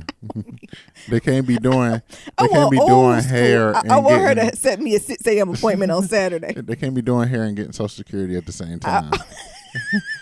I want Miss Martha to do my hair. I want an old, and I'm gonna just do press and curl. Then I come back and curl it how I want to. But Miss Martha gonna be on time. What you talking about? Miss Martha, only thing she gonna do is get perms. Unless she gonna talk about my hair. Ooh, honey. Ooh, this is thick grade. Ooh. How they say this is a thick grade? We could just put a kitty perm in it. Then I'm come on here talking about Miss Martha. Talking about Miss Martha to perm my damn hair. Oh shit. Then I'm really gonna be done. Get you a kitty perm. And I might just shave it off. No, actually, no. I'm gonna rock that perm, honey. I'm gonna rock that perm till it grow out, and I'm gonna give me a short haircut style. So I ain't even gonna lie, because I was a child of a perm for many years. You surely was. Many years. So I ain't gonna fake the funk. Right. So we got an email from ladies first. She says, subject is food for the grieving. I'm so happy you guys are back and restored. Nyams, you're not crazy to send food. We just lost our uncle, and literally laborers who are older and more seasoned send food. You are not crazy. I too send food that I've made from scratch and a card. Yes. I also put together baskets of paper products like paper plates, cups, bath tissues. So they don't gotta mess up their stuff because they got visitors. And other household stuff just because you have people coming in and out. And those things can be so helpful. It is. No, you're not crazy. I think it's foreign to some people because we have gotten away from extending ourselves like our parents, grandparents, and people of church used to do. The Dollar Tree is a gold mine for situations like this. Keep doing what you're doing. Yeah, that's true. You're supposed to do that. Or like if you out of state, you're supposed to put a little piece of money in the car because they're like entertaining so many folks and they just need help. What I thought that's what you're supposed to do. Like I thought that's what folk do. Well, baby, I'm telling you, from the east side ain't that. Because so many people died back to back to back. I mean, but at least buying a pie from Sam's Club. Nope. Get you a piece of like an apple crumble from Slate. That helps. I remember going to a funeral Friday. It was Thursday, Friday, and Saturday. Funerals back to back. Yes. And still, I would bring something. I won't go empty-handed. Like I might not, since it's back to back, I might not be able to make it homemade, but I sure would go to somebody's frozen food section or the deli and get something. Okay. Folks died. I know folks died, baby. Yeah. You can read that one. I got a note for you. Don't read out loud. What? Niram, you were supposed to prep this. Nyambi, that's what it says. Shit. It said, oh, don't read that out. God damn. You are crazy. All right, here we go. Let me see if I do it. You know damn well that some of your listeners got funny looking eyes. And they probably shady, especially if they men. The women are okay. It's just niggas with funny eyes.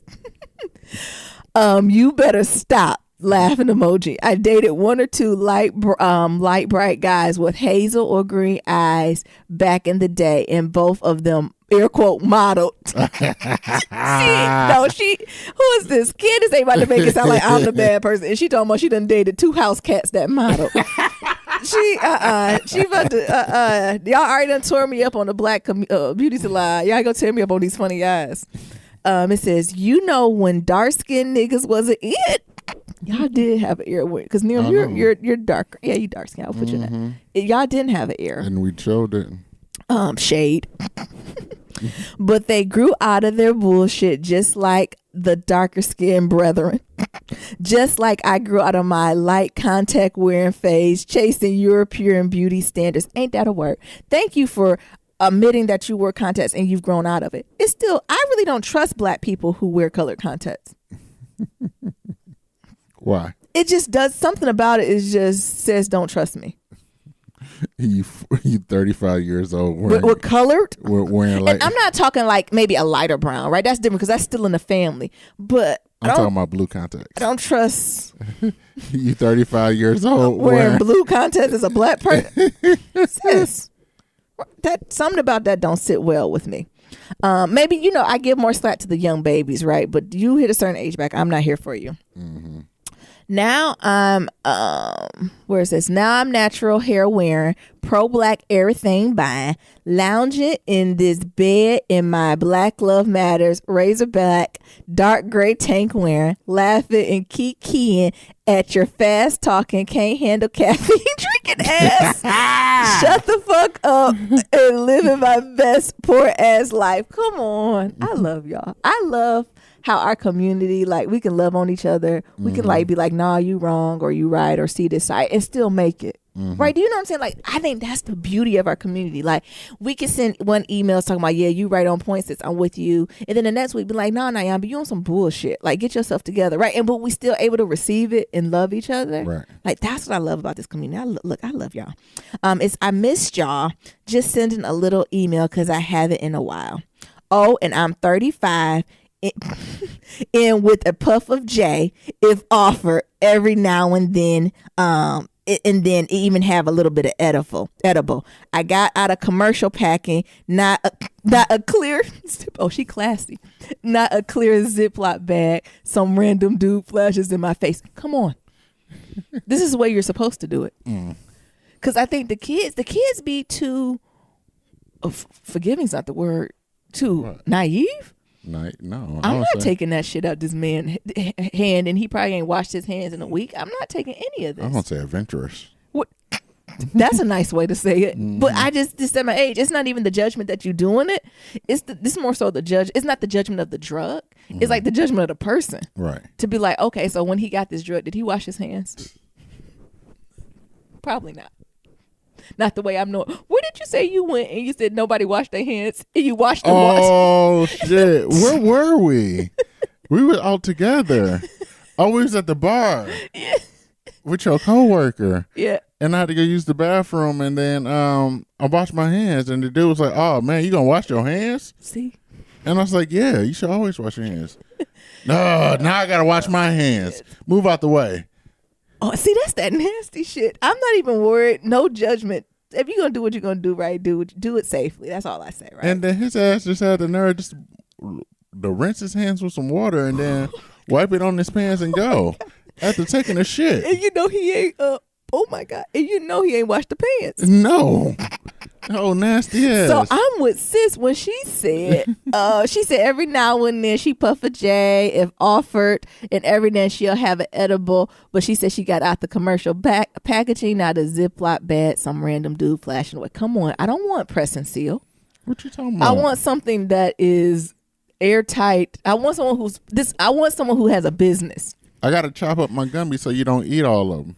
And I got to put them in a clear Ziploc. Could you imagine if the gummy supposed to be the shape of a fish and you just get a fin? I don't want that. I chop my own up. It's something that hits that 35 mark where you're like, I'll play with y'all, but I'm not playing like this. I know that's right, sis. It says, I am a parent, but shit, you got to live a little. Ain't nothing wrong with getting high every now and then, but hell no, we ain't just out here trying Molly. What the fuck? That's what I said. They listening too much Future in California. Whoever the fuck made that song. What is that called? Molly. Perkins. You know what I'm talking about? Future. Is that? Mask off. Yeah. I was thinking about, what's the one? Pop the Molly, I'm sweating. Whoo. Trinidad James. That's what I think of whenever I think of Molly. I think Future make it too cute. The Molly Percocet. That's a nice bop. But I think Trinidad James is telling the truth. Papa Molly on sweat.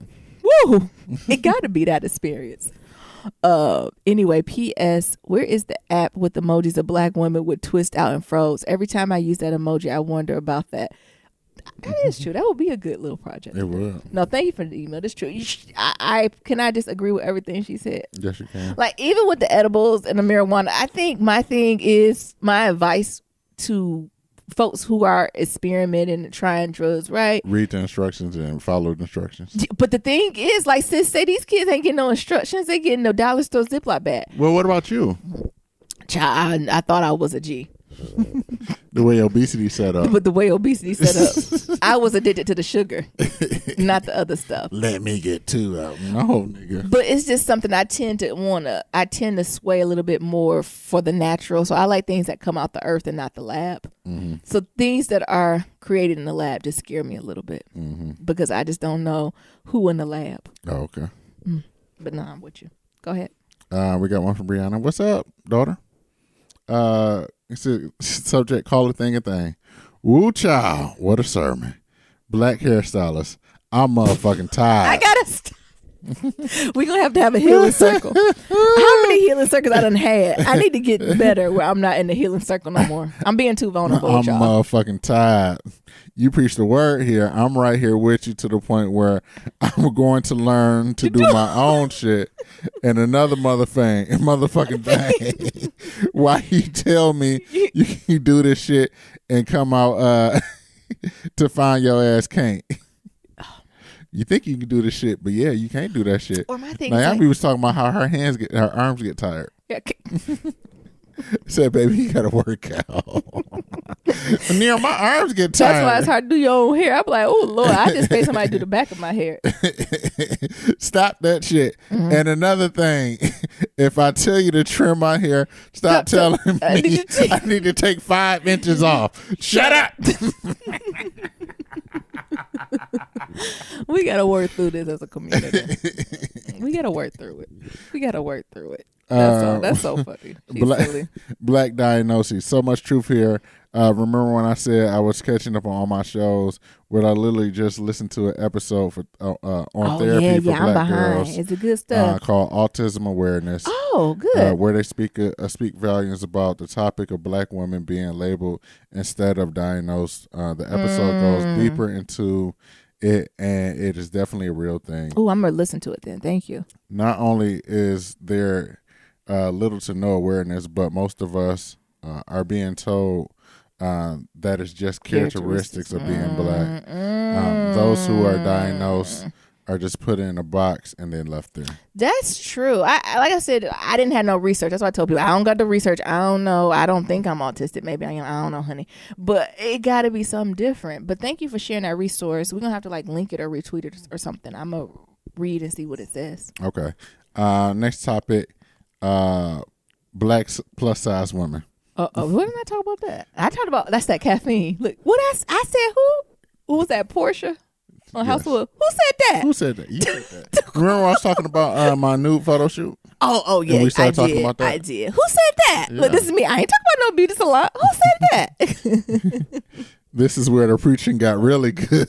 I was on that caffeine. I don't know what I said. Exactly. I got too comfortable. The thing is, I know exactly what I said. I just done got too comfortable with you niggas. Mm-hmm. I am a plus size woman who at first was not. I was a bit smaller and than I am now, but my thighs and breasts has always been larger than the rest of my body. Now that I have gained more weight, it's made those parts of me even larger. And let me tell you, the traffic of men that come my way from then to now is way different. Come on. Emphasis added. It's different. You ain't have to tell me nothing. Completely true that only certain body types are celebrated, and that is sad. I know how the niggas be. And I hope I clarified in the episode, I wasn't talking about us ladies. Like, it's the Negroes. It's absolutely the niggas. It's nothing to do with us. It's them. I didn't make that clear, I want to make that clear now. Let's get into which niggas are celebrating you, though. Oh, did she just hear me? I get so annoyed with it because I don't even think they know I have a fucking head on my shoulders. And I could be the headless horseman out here. She took the words out my and they wouldn't even fucking know. Yeah. At least before all 2 men who approached me. Not 2. Shut up, Bree. Shut up. Had the space to notice my face. Yeah, to like engage. Yeah, and I hope I made that clear, right? It was nothing about us, sis, right? We're beautiful how we are, but it's the type of niggas who come in the shit they be coming with, right? Like, it is a certain grade of nigga that you be like, I already know what type of shit you about to be on. I just hope I clarified that. P.S. I wasn't body shaming us as women. It was definitely body shaming niggas. P.S. I can go on the whole day without lying. However, it depends on the environment. Like, if I'm home alone all day, then sure. Shut up, Bree. That don't count. Repeat this. Shut up. But if I'm with my family and they Friends, colleagues, pressure me about life, I'm going to weasel my way out that bitch. Shut up, Bree. She said if I'm home alone, yeah. Well, hell, I hope so. She said about when I'm with family, though, I can't be family, friends, colleagues, church. I can't. Right. Y'all know I'm going through it. Here, you can read the next one. Okay, where are we at? Oh, Fly News Guy. High School Real Talk. It says, hey, Black Love Matters family. It's your favorite Black Twitter cousin, Fly News Guys, checking in. I'm so glad you all touched on this back to school topics as I recently finished reading an article, air quote, suicide rates for Black children have increased by 71% in 10 years. Wow. As I look back, Atlanta, air quote, hit home with the FUBU episode and how clothing politics set the tone for Black students and how children were are exposed to bullying, which caused Devon to commit suicide. This topic weighed heavy on my heart, and I want to write my Black Love family because we have to discuss what's killing our future leaders of tomorrow. Yeah, that's a good episode. And I would say suicide is, I don't know if it's on the rise or we just talking about it more in our community. It's a lot going on. As we know, high school can be a joyous time for popular kids, jocks, cheerleaders, but it also can be a miserable time for others. Personally, I want to touch on how homophobia in predominantly Black schools still isn't talked about, and we need to talk about this as a community. It's true. It's a problem. As long as I can remember dating back to elementary school, all boys would pick on me and any other boys who weren't as, air quote, masculine as them or had any type of feminine trait, which back then they teased us for having, air quote, sugar in our tank. Fucking lames. Absolutely. I'm sorry, I'm co-signing and reading at the same time. Sadly, there was a time when I wanted to take my own life because I couldn't take the bullying anymore until one day I beat the shit out of, do we gonna say his name? Yeah, yes. Fuck this nigga. Bernard bitch ass Alexander, and I'll never had to deal with that bully again. However, I know not everyone will face their bully. Beat that nigga ass. Punch him in the face. Need his ass whooped. And I wonder who Bernard parents, probably some whole homophobic motherfuckers. I wish my kid would come talking some foolishness to me. Shout, I've been whooped their ass. Who the fuck you think you bullying? You po nigga. Who was it burning that? You poor. You don't have no money. Mm-hmm. It's my money. Yes. Anyway, as you both stated, kids may not want to tell their parents the issues they are facing, and we all seen that before. Now that I'm a godfather of 3 amazing boys and a newborn baby girl, I would never want them to endure the pain I once had, which is when that cool auntie uncle figure comes to play. I always tell my boys it's okay to tell me anything, and I mean anything. To all the Black Love Matters parents, remember we've been in their shoes before. In today's world, bullying has changed so much with the digital age. I thought my kids in our times were cruel, but my God, these kids today are coming at kids on all forms of social media. That's the thing, it don't stop. Mm-hmm. You know, at least when you got bullied at school, when you left school, it could stop.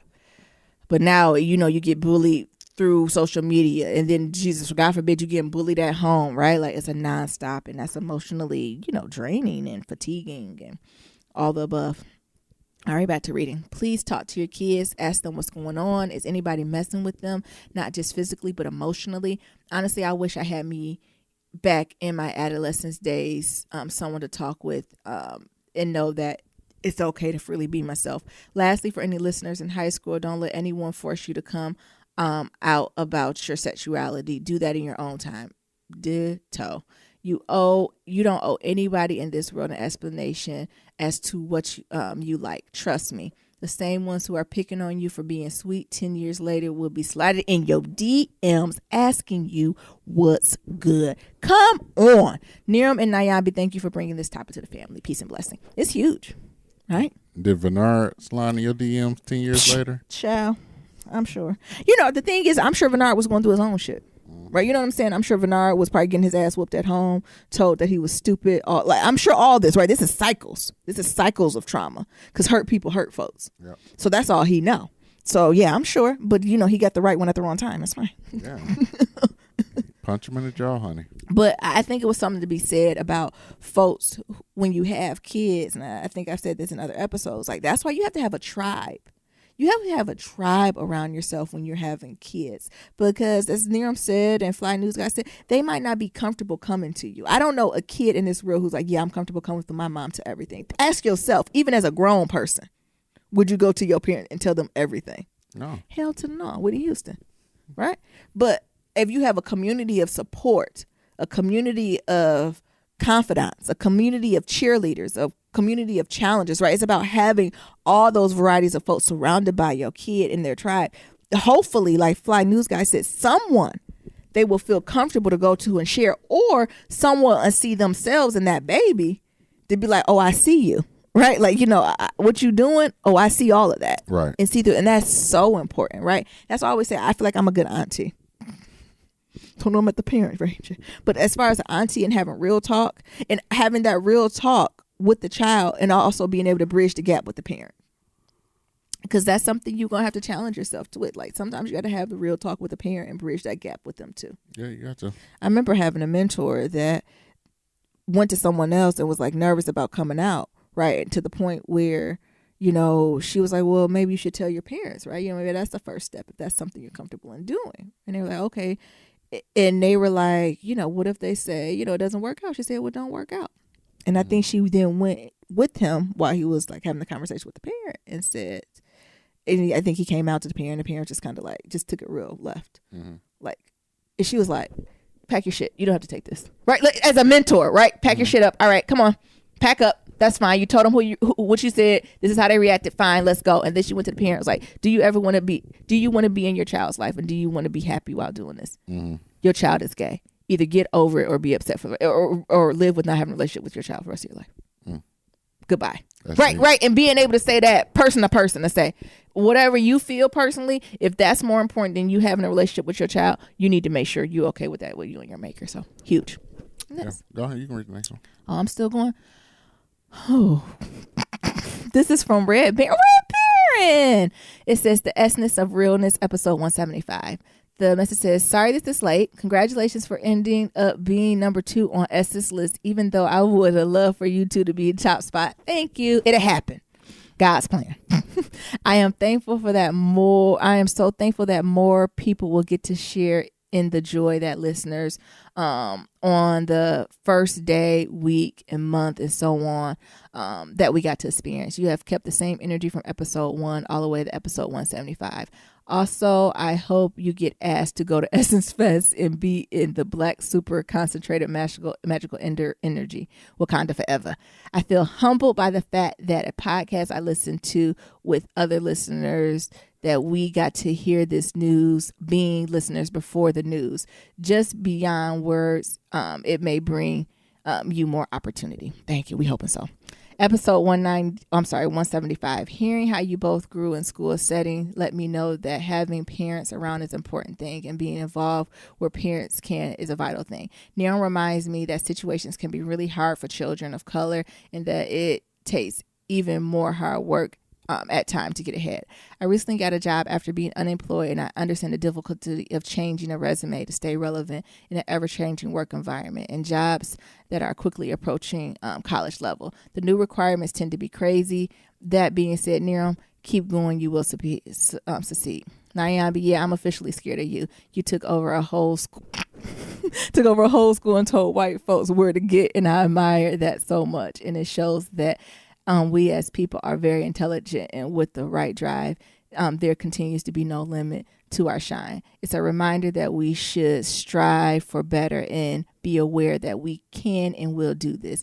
When you reach parenthood, that will be a momentous occasion. I love buying baby clothes. I await the time when you revisit this and give us a part 2. Keep your spirits high and stand in the sun.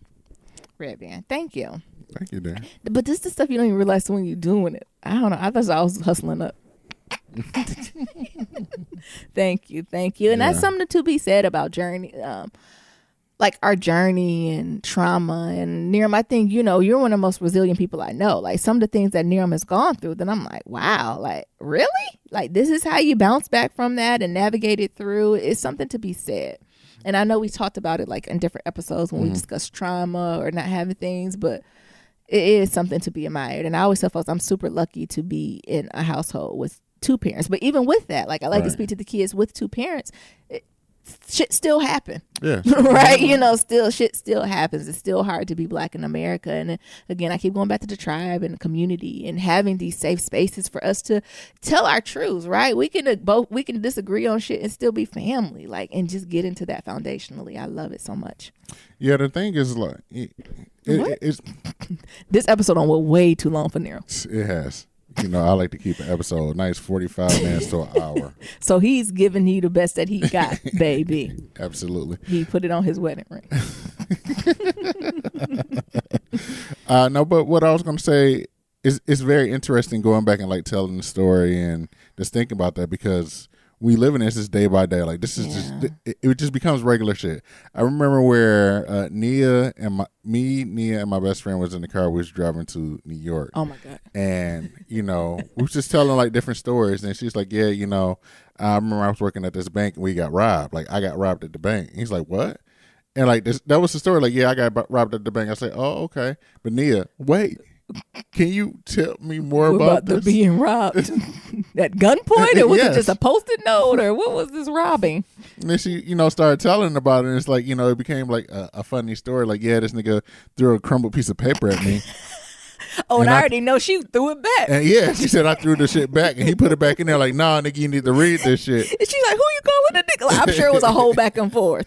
But like thinking about that and like that's all so the funny. other experiences, like you think about it now, like yeah, that shit is funny, but that's real. Like this is real life, trauma. And it's shit that we just think it's just regular life. Like we get robbed. I've been robbed a few times. My mama got robbed a few times. Like it's just somebody got robbed, they get killed. Oh, okay, well they good. They made it, honey. Mm-hmm. Well, meanwhile, we just had somebody following us in Boston. Right. We're running way too long. Right. Put a pin in. Me, my mom and dad almost getting robbed in Boston. Right. And I think that's just like the situation, right? Like niggas get killed. Like I said, went to a funeral that was like Thursday, Friday, Saturday. Like niggas get killed and the same families, And to me it was just like, well, this is the way it is. And it really until I got to Miami, got with Miami, was like, well, why? And like I didn't think about why. It was just this is the way it is. This is how shit happens. Mm-hmm. And period. Yeah. Yeah. Want to read our last one? And then we can let the folks go and have a good weekend. Yeah, I hope y'all enjoyed this 2 and 45-minute hour episode. Stop being a curmudgeon. I'm not being a curmudgeon. Mm-hmm. Shit, he's getting long. Come on. So we got a comment from D on the Black Love Matters podcast, episode 175.